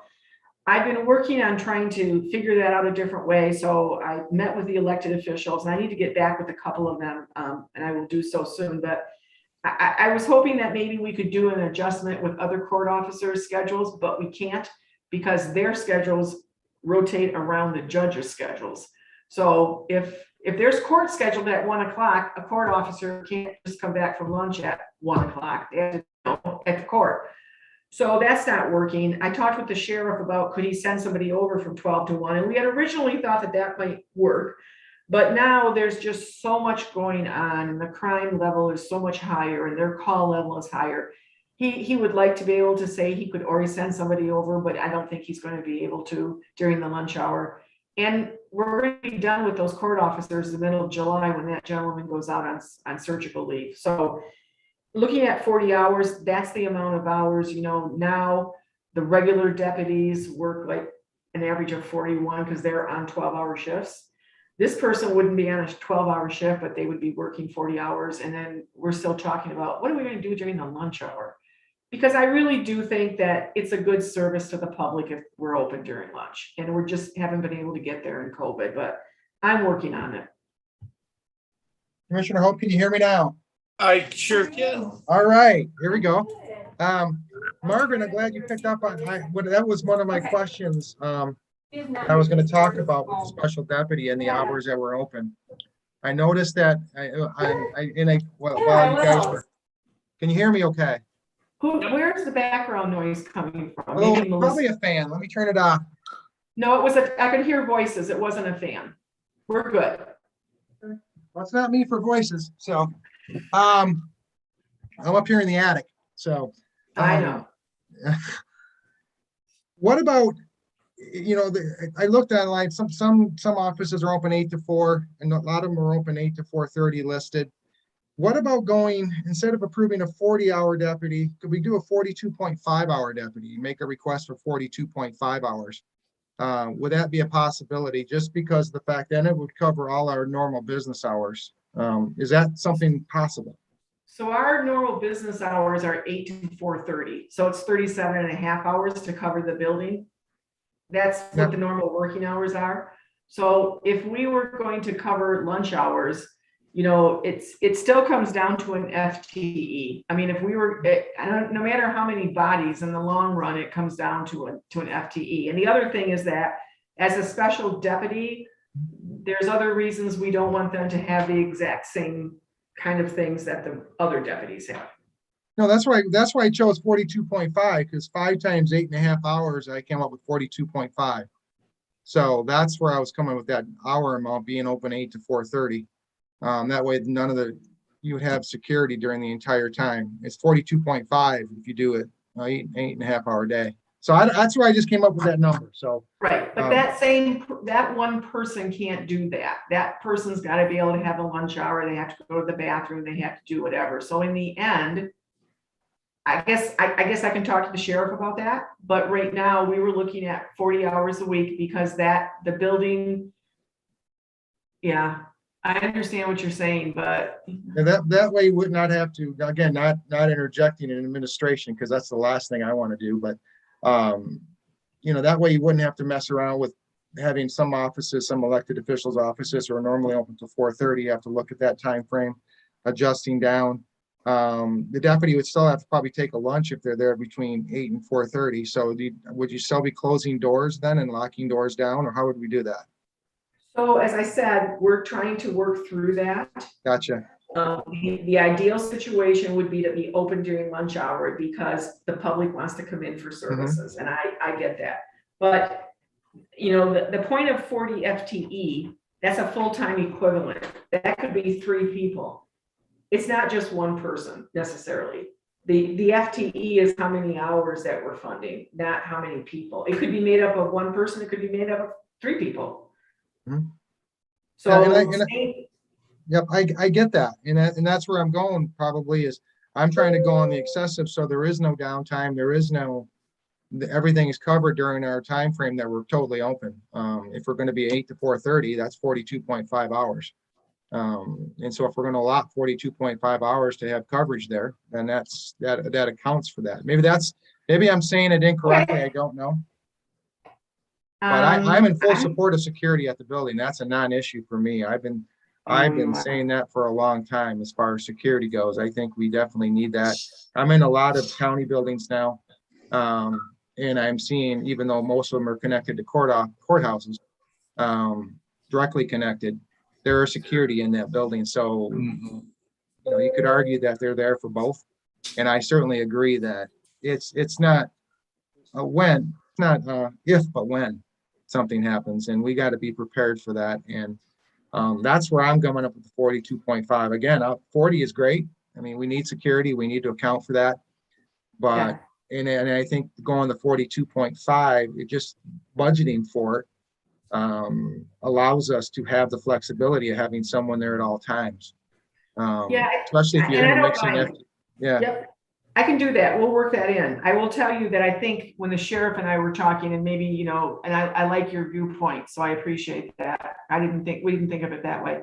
But I think we were looking at, but again, we're going to go back to, I'm not sure that he's going to want to do 42.5 because it's a special deputy position. If we start doing things we just have to be careful with other things like collective bargaining agreements and other things. These positions are not part of the collective bargaining unit.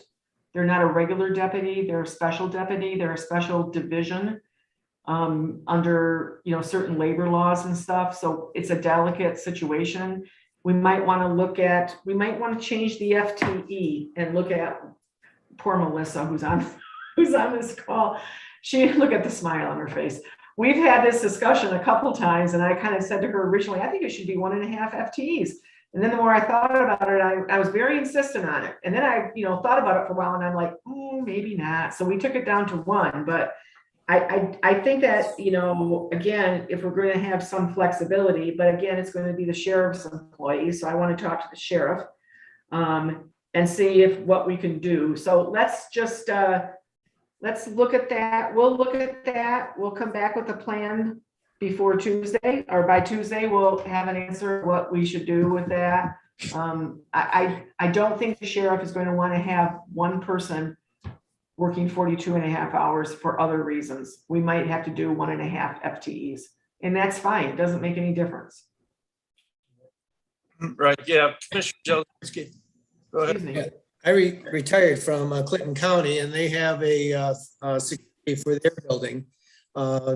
Not for the first 2 floors, but certainly for the courts and prosecuting attorney.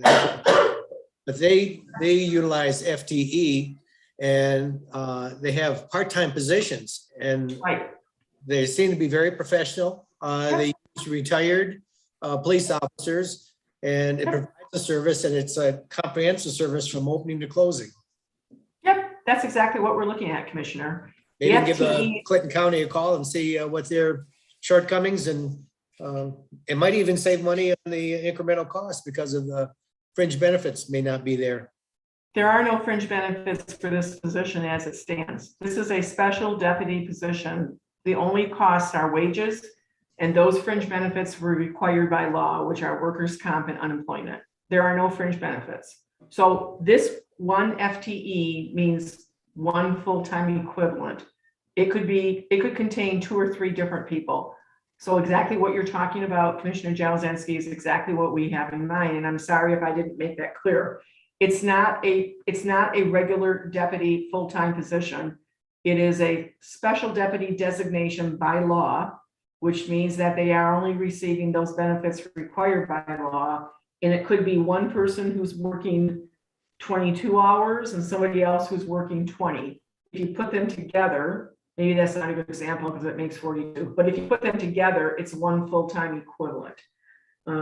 And all of our special deputies primarily are retired personnel that, you know, the sheriff is comfortable with, and they're applying for those. And yeah, we're not looking at hiring a full-time deputy. It is a different designation, exactly what both of you are talking about. So I think we're all on the same page, which is saying it differently. So maybe increasing the number of FTEs that would solve the problem. Yep, I will talk to the sheriff. I've got a big red note on this, talk to the sheriff. So I'll talk to him, but again, it can't be one person working those many hours. That's a problem for us. We can't do that. Okay, let me just write a little note to myself here.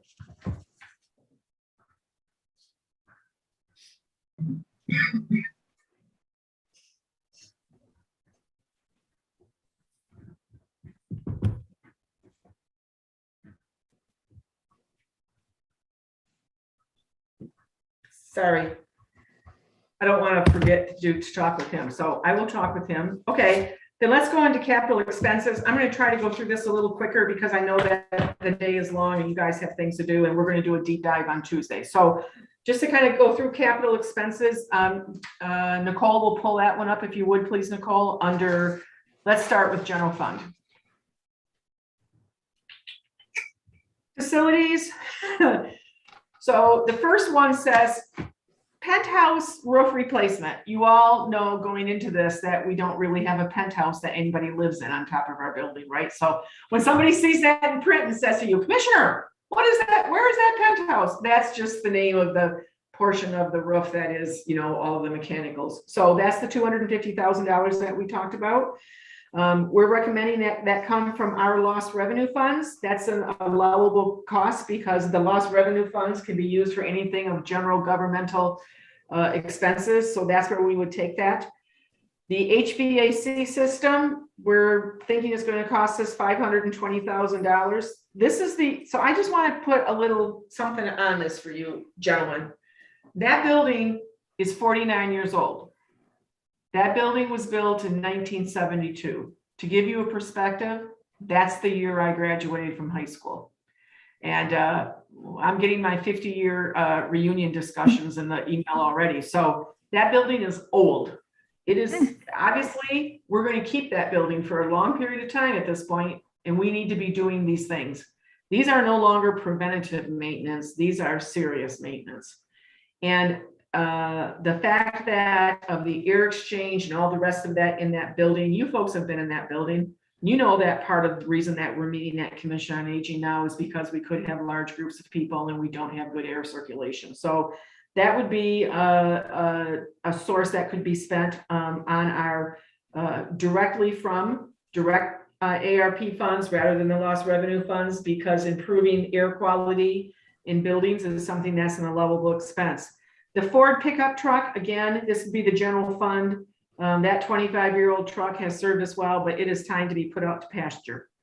The Register of Deeds, we've already gone through this. They're asking for $9,000. That was in this year's budget. It's not going to happen. They were unable to purchase it due to COVID. So we're going to put it in next year's budget. So that $9,000 won't be spent this year. We already talked about the replacement vehicles for the sheriff. Again, he's hoping for a Ford F-150. We'll see if those are available next year. One was approved for this year. It wasn't available, so we went with an SUV, which was a lower price. But we'll wait to see what's available next year. Again, those will be funded through the general fund via a transfer in from the commissary. Then you have the information systems, the server replacement at the public prosecuting attorney, the trial court and the sheriff. This is, we could do that through our lost revenue funds. Looking at the new phone system, that would be through the lost revenue funds. That's one of the things that they talk about is allowable somewhere in those points. The email exchange that we talked about, obviously the workplace has changed. Even if we never would have had a remote, which again, the Board of Commissioners here should be so proud of yourselves for that remote policy and for the procedures we already had in place. It really made a difference for us to continue services. But I'm telling you, our email exchange is an antique. It's not good. It causes way more than $30,000 a year of all of our time trying to figure out what's going on. And anytime there's any hiccup, Michelle has to go to every single computer to fix it. And then the server replacement at Commission on Aging, just the rotation time to do that. So that would be a Commission on Aging expense. The next sheet that Nicole's going to put up is the capital request non-general funds. And again, I'll go through this kind of quickly. We can talk about it, answer any question you have. Again, non-general funds. The radio recorder solution of $96,000, I am going to recommend from the 911 surcharge funds on receipt here. That is a solution that's really kind of goes hand in hand with our new system that we have replaced for $1 million. Highly needs to happen, not really discretionary. It's kind of part of the system. It wasn't that it was damaged, it wasn't eligible to be replaced under the insurance, but it is a very vital part of the system for central dispatch. I've talked with Mark about it, and I've actually talked to another, because it was such a huge number. I had another person who actually kind of contacted me and we chitty-chatted about it. So I am going to recommend that. The HVAC for the radio room, we just put $1 million worth of equipment in there. That room it says radio room, but it's really the server room. It's not adequate to keep it cooled properly. And that's a problem. We need to invest that money in that. Electrical grounding of the building. Well, we had an audit done after the lightning strike and come to find out that building needs some help with its grounding. So that's to have that building properly grounded. And I think given the investment that we have in all of that equipment and the fact that we don't need to have that happen again if we can avoid it, I'm going to recommend that we do that. I think in the long run, it'll save us save us money. The paging talk group system, we want to make sure that we can talk and page everybody out there. I know there's been some issues, particularly with some fire departments, and this hopefully will help assist with that. Redundant firewall for equipment, that's just a computer firewall. We want to have that. The business line telephone system, I'm not recommending replacing that at this time. I think that is a nice thing to have, but their phone system is not old, and I think that it can go another year. The command and control, 6 additional megahertz radios. We have a number of extra megahertz radios, so in case of an event, 911 can give the emergency management can give those radios out to other partners in our community. We have lots of those. I think that project can wait a year. Security fencing for the radio tower. I think we should do that. That's $7,500. I believe that the Michigan State Police has security fencing around their tower on that property. We should fence our tower. We don't need to take a risk to have somebody come and do something damaging to that tower. All of those recommendations would be coming out of 911, and there is money to do that. And a lot of these things were in the long range plan for replacement as we were moving forward, but that lightning strike and that $1 million worth of equipment we got kind of had to speed up some of the other things. You have to have, you can't have a Lamborghini with no tires, right? It doesn't do you any good. Inspector vehicle we talked about. We are switching to pickup trucks for the inspectors. We switched from small Ford cars when I got here to smaller or medium, I guess, SUVs. They're going to some pretty rough construction sites. We think having trucks is a better plan, so we're going to switch to trucks. I'm recommending that.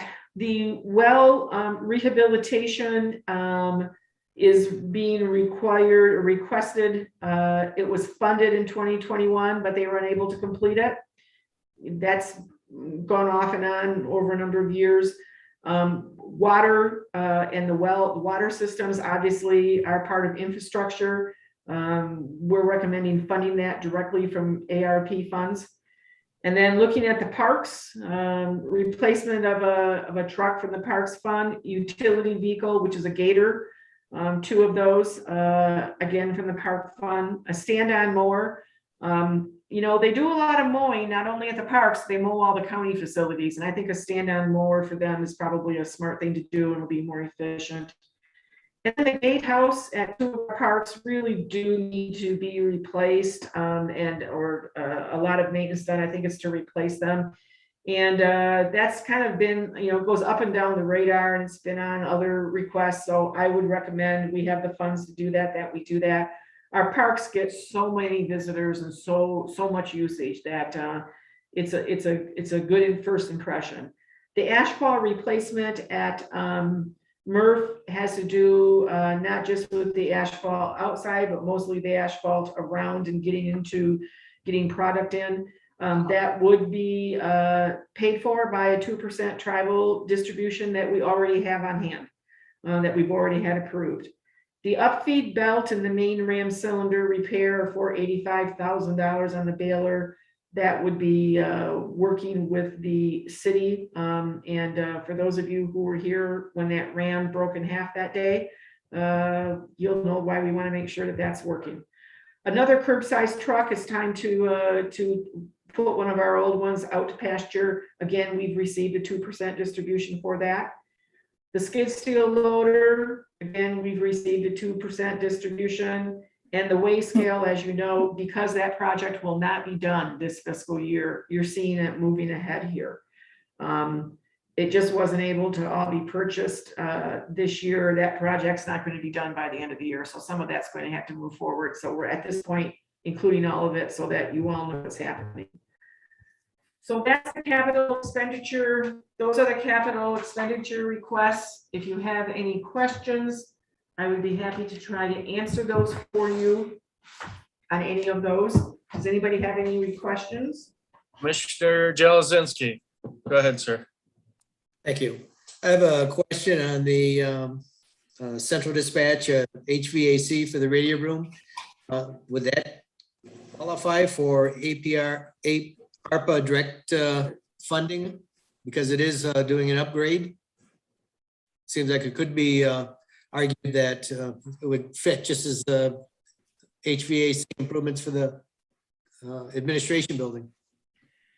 So that's a good question, Commissioner, and we can look into that. The difference is the HVAC for the administration building is air purification and all of that, which definitely fits into ARP. This HVAC for the radio room is to keep that room cool enough so that it doesn't damage any of the servers or whatever. But let us look into it. Good question. We'll look into that. Thank you. Good question. I think they're really for 2 different purposes. We'll try to figure it out. Yeah, Mark, I have a question on the phone system for the county court buildings. Yeah. I recall, and again, this could just be myself, but what was a few years ago, I don't know how many years ago it's been, I remember the phones went from one thing to another where they acquired a 317 dial system, and that was supposed to be interchanged or interused to the buildings. Is this something different? Is it being proposed to go with a totally different system? Because I thought that's at one time that was the reasoning behind going with the 317 numbers. The 317 numbers were when I came as administrator controller, most of the phone calls were coming into my office, coming into where Jessica is. So they were coming into our office. The vast majority of them had nothing to do with the administrator's office. So it was then we're being transferred to the courts and then being transferred here and transferred there. All of those offices had a 317 number already. Sorry, don't know who that is. Had a 317 number already. So those numbers weren't published and they weren't really, I don't know, they were kind of like in the dark some reason. I have no idea what that was. Well, and I said to Michelle, let's redo this. And so that was able to be done. That didn't change the system. That just changed the ability to use something the system already had available to it, but wasn't being utilized. Yeah, my understanding, the reason I bring that up is why I can remember that is our, like the pharmacy system that we had in Mount Pleasant here had two buildings. One being in downtown Mount Pleasant and one being over in the industrial park. And that's why we went with the 317, because we had interconnectivity and phone line switching and everything. That's why those numbers came about. And each phone, each system had a different configuration. So, and Margaret, it may have been, so I've been on the board. This is my 9th year on the board. And I think it came right about one of the first times I came on board. So did we get a bad system at that time? Is it, No. okay? We Because didn't change the system. We just utilized a modular in the current system that could be utilized to do the Okay. direct dials. That's Okay. that's all we did. okay. So this system, I'm going to read this to you as soon as I can find it. Okay, here we go. This is the request from our IT director, from Michelle. The current phone system is over 25 years old. Only refurbished phones are available for the current system. And if a system part fails, it is questionable if we can even get parts to fix it. We are on borrowed time at this point with the current system, and it will never be able to function at a level that will meet our expanding needs. The new phone systems have critical features like voicemail to email, forwarding to cell phones, and find me, follow me functionality, just to name a few. So it's a whole different system. I would say, the Board of Commissioners has approved in the last recent years, you approved a new business phone system for the sheriff's office, for the Commission on Aging, I believe for MRF. The ones that were really left to be done yet were the courts and the county building, I'll say the county building. And I'll tell you, when you have to cut stuff, then, you cut yourself stuff first. I think you may have seen a phone system maybe before one time on a request, Commissioner Horton, but in the end, I ended up pulling it. Yeah. So All I can I don't remember wanna is do it going, this time. is the 317, everything used to be 773, whatever, then it'd be connected off. So now, then when everybody got their 317 extension, and I see some county things use it, some don't when you dial. I think the courts are one that kind of goes back and forth. But yeah, I'm not in disfavor of it. I think the amount of frustration and time lost and phone calls lost, and the ability, like you said, to join the the current rate of everyone using cell phones and transferring and forwarding, and especially if you go into more of a virtual entity, you're going to have that where someone calls your number and say you get a phone call in from Jessica, transfers it, it goes into your whatever. She can move you around, either put it directly to your cell phone or something Right. like that. I mean, that makes sense. I get that. I just, like I said, I just remember doing something back a number of years ago when the 317 numbers came into effect. And I thought that's when they came into effect, because my business I was associated with had similar type system. So anyway, that's all. There's not that I'm against it. I think it makes sense. Keeps us current, but there you go. So that's all I have, Chairman Hope. Thank you. So that's kind of the overview of what I will be presenting on Tuesday. I will do some chatting with my team, and we'll look into the special deputy and the HVAC for the radio room.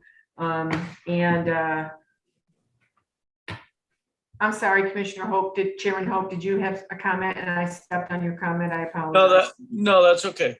You go ahead and finish. If you would like, Steve Karanovich is on the phone, and I know that it's now almost noon, and I will tell you, for sake of time, I have someplace I have to be at 2:00. That's going to take me maybe an hour and 15 minutes to get there. So I would like us to be able to wrap up if we could by 12:30, so I can get a couple of, Commissioner Jablonski has his hand up. I was just Yes, he looking at does. time. So just before you call on him, if I may, Steve is on the call here, and he is prepared to go through his latest rendition of his assessment of the delinquent tax fund availability, or we can do that We can have him send it out to you. We can do something different. Perhaps Commissioner Jalazinski has a idea about time here. We never go 2 hours. We did today. Yes, we did. Let's go to Commissioner Jelazinski first. He's had his hand up for a while. Just a comment on the county building penthouse roof replacement. I was up there at one time, many, many years ago. There were two different levels. You had the penthouse and then you had a lower level. Are we talking the whole roof system above the administration? Okay, as we reach out to the university and the city, and there may be some other projects that are on tap. It'd be nice to combine this one, maybe combine it with another project to get that impact of some savings. The other question I have is, as we now look at the ARPA direct fund use, I know the county board needs to approve those funds. Is that something we need to do before the budget or immediately after the budget or at the same time, or?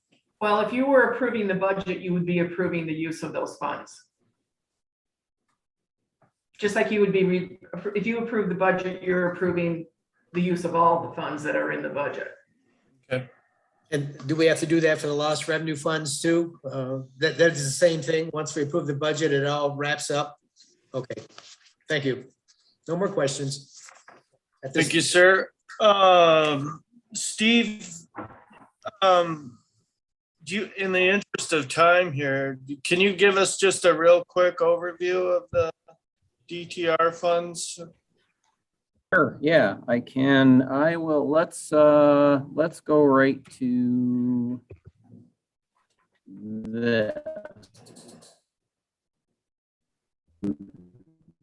Yeah, well, I had pyrotechnics planned and I had everything, so I guess I won't do that. Just to kind of have a lead into my presentation, but we'll cut that out just to, in the interest of time. But basically, I mean, this is similar to what you've seen in the past. You know, looking at the cash balances, this is a balance sheet, a cumulative balance sheet of several months, you know, starting back here in July of 2020, or June of 2020 through June of 2021. And so basically, I just kind of wanted to show you this quickly because this is the basis for the projections that we use. So I'm just to show you that these numbers are coming right out of your general ledger, right off of your reconciled bank balances and everything. So, you know, just to kind of put some, I don't want to say legitimacy, but just to put some support behind the foundation of where we're building our numbers from. One number to key on will take you to a different spreadsheet, but one number to key on, because we build off of that, is this, I don't know, pink or fuchsia number, this, so remember that number, that 2,191,000. That's the number that we use to build forward as we go through the spreadsheets. And each of these, as you can see, these yellow highlighted ones, each of those reconcile backwards, and then they reconcile forward to the spreadsheets that we're working through. And really just to kind of take you through a little bit here at the bottom to show you how we come up with our numbers, to look at what we expect the projected purchase of delinquencies are going to be. We've looked at the 2019 delinquents that were purchased, as you can see here, a little over $3.6 million. And then looking at the 2020 delinquent tax purchased, was about $3.8 million. So looking at the last 2 years, that change from 3.6 to 3.8 is that 4.22%. So an increase of about 4.2% of the delinquencies from 19 to 20. And if you remember last year, we got this process started, but we kind of halted it. But as we built last year's analysis, we also built in what, for lack of better terms, I would use the word buffer, just because we didn't know with COVID and so forth what was going to happen to the delinquencies. So we built in a 5% additional, as it says here, potential economic caused increase in delinquencies of 5%. And so basically we're projecting or speculating the 2021 delinquencies to be about 4.16 million. So what that number does, how that is calculated is it takes the 3.8 and takes 9.2%. Basically, it takes the increase plus an additional 5% to project out what we think the 2021 delinquencies could potentially be. We think that's, I don't like to use the word conservative because we feel like that number is probably a little larger than it will be. But we're, like I said, building in that, what I would call a buffer, as we project forward to see how much cash would be left in the delinquent tax fund as we, transfer dollars to the general fund and we purchase the delinquent taxes and all that type of thing. So those are important numbers. Keep in mind that 2.1 million that we looked at, up here, and then also that 4.1 million that we look at here. And then I'm going to quickly go to, okay, can you see that? Did that change on you? You see a new spreadsheet now? Or no, you see the same spreadsheet? Same spreadsheet, I think. Okay, so let me stop sharing and then I'll reshare. Just because I guess Melissa told me you want to test it before, and I said, no, I can figure it out. And so that's my bad. We'll go to this. And so basically what we've done is I've started with, again, if you remember that 2.1 million that we talked about here, and then looking at the activity for the delinquent tax fund. And this has got all kinds of pretty colors, but a lot of the colors are color coordinated with the three spreadsheets we're looking at. This detailed spreadsheet goes on a weekly basis to analyze dollars coming in and dollars going out of the delinquent tax fund. So again, if you remember, this was as it says here, cash as of September 30, 2020. This was what ties to the audit, and so a good basis of where we start. And then we roll the activity forward. These months don't have a lot of activity, October through February, so they're monthly totals. And then as of February, we come to 3.6 million. Then the treasurer's office really heats up with delinquent tax purchases and stuff in the month of March. And as you can see, these are the purchases that went on each month, or excuse me, each week. The week of 3/5, the week of 3/12, and again, so we broke it down on a weekly basis to get to assure that on a weekly basis, what was the cash balance, and that's kind of what this bottom line is, as it says here, the cash balance. It's kind of the running cash balance as you go through this spreadsheet. So looking at that, these are all actual numbers from the detailed general ledger. So actual expenses, actual purchases of taxes, actual collections. Line 55 here, these blue colored numbers are actual collections coming in of that. And as you can see, we go through the month of March. At the end of March, 839,000 collectively in cash. Again, yellow means that it tied to your general ledger. So, as we roll those months forward, actually in the prior year, the purchases ended up falling in March and April. But in 2021, all the purchases, as you can see here, all the purchases of delinquents were done in March. So that was just, the efficiency of the treasurer's office getting all those done in March and so forth. So that's why there is nothing. Last year there were numbers in here because of delinquencies taking into April to get settled and so forth. I'm sure with, obviously with the height of the pandemic and so forth. So, so rolling forward, again, we look at the weeks. We look at the weeks for March, April, May, and June. Obviously the activity kind of tails off here, the purchasing activity, but you're always seeing collections happening here as collections go across. Gets us out here to June. So this is at the end of June. And if you remember, June of 2021, we had that $800,000 transfer out of the delinquent tax fund. And the last, because I started doing this in July, so the last reconciled bank recs that we tied back to was this $1.4 million in June. So then everything else from there is estimated. As you can see across the top, it says estimated. So I'll kind of move this over here to get to the estimated.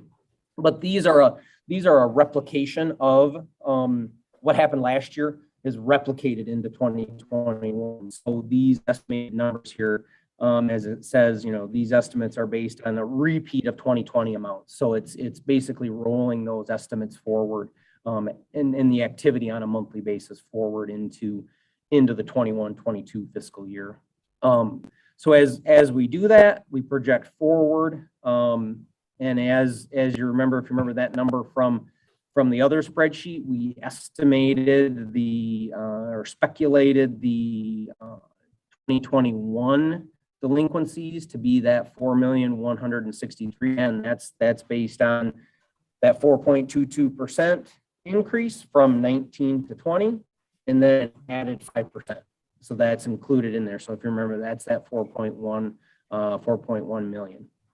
And then so as that rolls forward, as you can see here, this is estimated to be the lowest, point of cash in March of 2022, estimated at 453,000.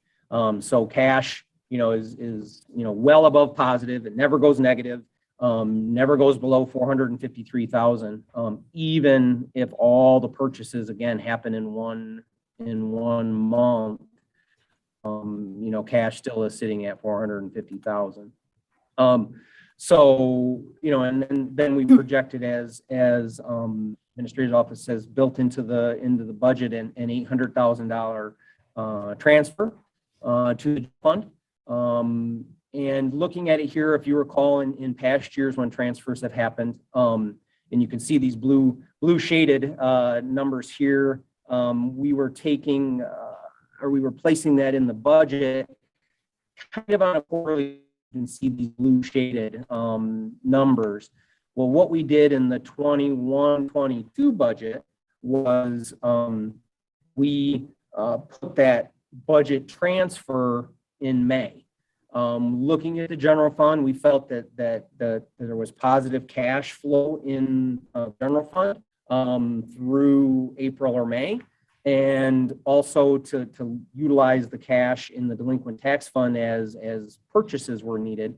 We delayed that transfer until May, and so kind of basically to push that later in the fiscal year, more when the general fund needed the money and more when the delinquent tax fund had the dollars available. So it wasn't just a quarterly transfer.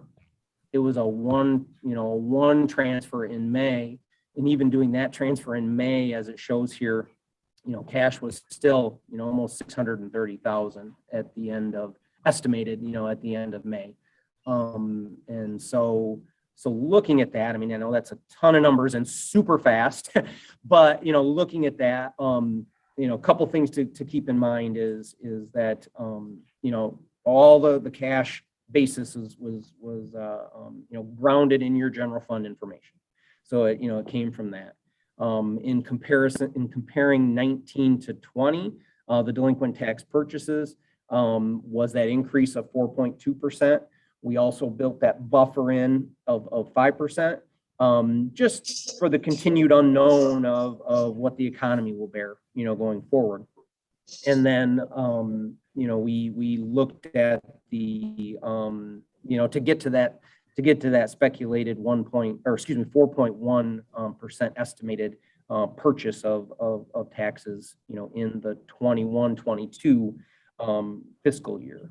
And then also, I guess the only other thing to point you to is as I kind of look back over my notes to see if there's anything else I wanted to stress to you. I think, the key of the cash always stays positive. The lowest point of cash is this 453,000.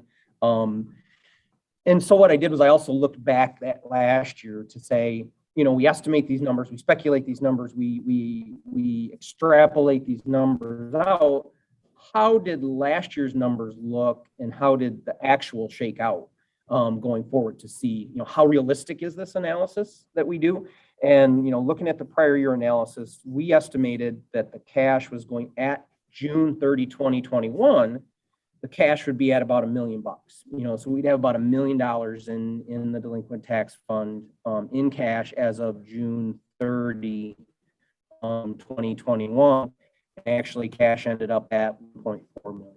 So, so I felt pretty comfortable that, you know, we weren't way out in left field on this analysis. We were actually probably a little conservative, that we expected cash to be at about $1 million, and it's actually at 1.4 million. So, you know, about 400,000 to the better of the, you know, the analysis. But again, I think that's because, you know, we built those buffers into the analysis to make sure that we weren't going to cut the delinquent tax cash short. But I know that's about 15 minutes. I don't know if that, I know, again, that's a ton of information, but I feel that, again, that is kind of that basis for this $800,000 number that you know, was built into the 122 budget. And there's another spreadsheet that you know, that I have printed these spreadsheets, and there's another spreadsheet to recall. It's called the summary spreadsheet that kind of boils all those, you know, 10 columns that make up a month, that boils them down into one column. Just because it doesn't, you know, it doesn't show all this detail, just, you know, for, you know, a lack, maybe a little bit easier to read. But this is virtually the sausage, so to speak, as we talk about, you know, where all the numbers come from and everything out of the general ledger. I know that's a ton of information, and I'm sure there's questions. I'm happy to try to answer as many as I can before we need to cut off. So, Mr. Chair, we can send these out to you. I'm looking at this. It's obviously a huge documents. We can email them to you, and if you want to print them at home and, like, you know, tape them together, you can, but we can also mail them to you in probably the mail today to the Finance Committee. And I've asked Steve to have these available also at the work session next week. What would the committee like us to do? Do you want us to email and paper mail them to you so you don't have, and because they'll be colored? Yeah, I'd like to, yeah. Okay, Email and a hard copy, sure. okay. Yep. Then you'll have Yes, them, and you won't have to get your highlighters out and try to figure out what the highlights are. We'll just, Right. we'll right. email and US mail them to you, well, all three Yep. of you. I appreciate it. Sometimes it's a lot easier to read a hard copy that you can fold out. But, Generationally, I like a hard copy. I want to write on it, highlight it, put a sticky note on Yeah. it. So, yeah. Yeah. Jessica, could you take care of both those things happening for me, please? I'm sure she can. She's probably not. Muted. Would you like me to go on site and take care of that then today? Oh, I'm sorry, you're not on site. I'll talk to you after the meeting. We'll figure it out. I apologize. We'll get it figured out. We'll work it out. Commissioner Jelezinski, you have anything? Yes, when we transferred the $800,000, what is it, 6 or so weeks ago? I know that at that time, Steve Pickens was on the work session, and he had indicated that if the $500,000 that was originally budgeted would have been transferred, he would not have had enough DTR funds to meet the tax payment obligations. And, you know, I was kind of taken back by the fact he was not involved in that whole process.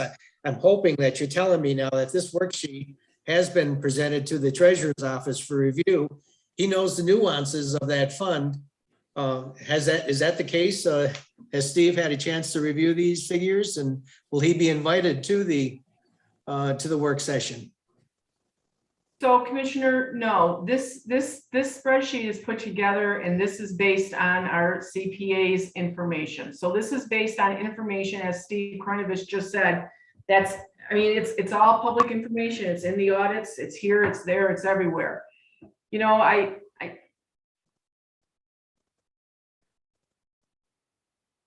my responsibility is to make a recommendation to the Board of Commissioners. My resource person for these very high level financial things is our CPA, Steve Krenovich. I have not sat down with the treasurer about this. I don't know that that would be a useful conversation. I have not found those conversations terribly useful. I know he's the agent of the fund, and it seems foolhardy not to at least bring him into the conversation and have him comment on this. He may know some things that Steve doesn't know. I wouldn't be prepared to vote on a budget unless there's some full transparency.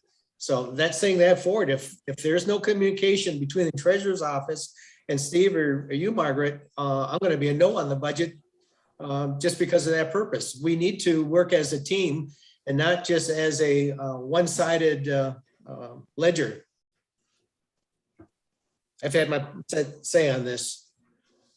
Chairman Hope, Yes, sir. just a couple things, and I'll address Commissioner Jelazinski's comments in a minute. Let's see, Steve, is there a way we could get also to, I know you've been doing this for a number of years, let's go back 3 years and get I like what you just said in regards to your estimate, where you were and where it came out to be. If you could somehow do that going back, let's go 3 years. I don't want to have you go any more than that, if that's possible. Looking at 18 and 19. So that's one question. Second question is, I'm looking at this and our estimate for the money going out is 4.163537. So roughly we're a self-funded, basically the county is a self-funded entity in regards to this, for lack of a better term. So if we're in that case, let's say in one of the delinquent tax revolving funds, I believe instead of being self-funded, this could be taken as a loan, and then that loan be used to pay off the delinquent taxes. Is that correct? Right, yeah, that is an option that. So that, roughly in your estimation, 4.163537 is available to the county if they ever decided to pull that and go to a different system. Is that a correct understanding? Right, yes, because I mean, and I think I did an analysis, I'd have to look it up and maybe update it, but I think I did do an analysis on that at one point in time to get an idea of what the 83 counties, kind of, if it was 60% do this or 40% do that, I mean, just to kind of get an idea of what is prevalent out there with either borrowing or self-funding. Yeah. But yes, and this spreadsheet also, Chairman, to answer your question on this spreadsheet, I know you're going to love this, but is also 3 years worth of information right here on this one spreadsheet. So so that a lot of that data is here already. And so so this would be when you see this spreadsheet that is titled detail. This actually does have, this spreadsheet itself has 3 years worth of data already on the spreadsheet. So, so that is a starting point, and definitely something that will be shared when it goes out electronically. You'll have on this spreadsheet 3 years worth already. Right. And that 800,000 we're projecting to take out, is that a lump sum or is that spread out over quarters? How do we do that? In the spreadsheet, we showed it as a lump sum right here. So we put it in the month of May. I think that was, in the prior year, we had put these, quarterly draws depending on when availability of funds were available to transfer.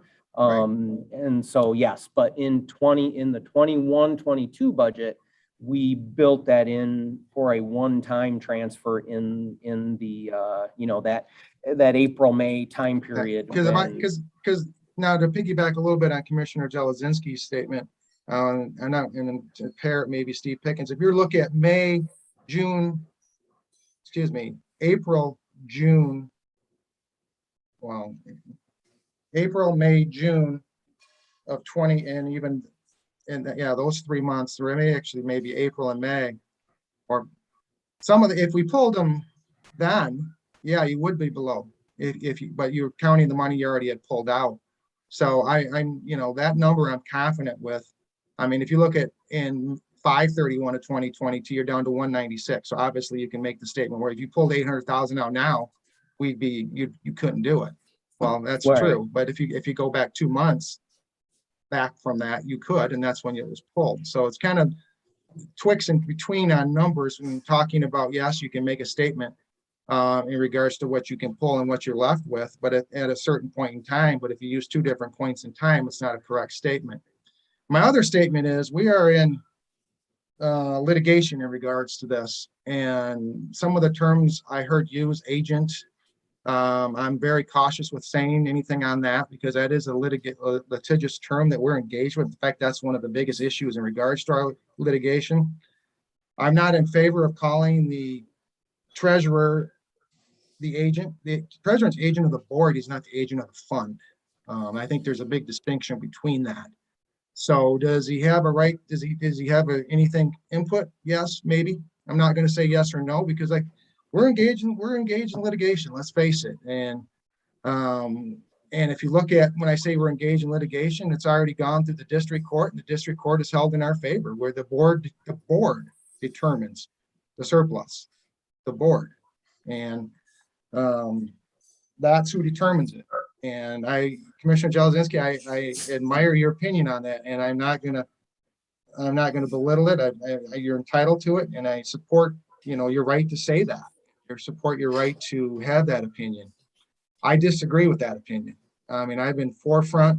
I'm willing to work with the treasurer. I've talked to the treasurer. I'm going to have another conversation probably with the treasurer.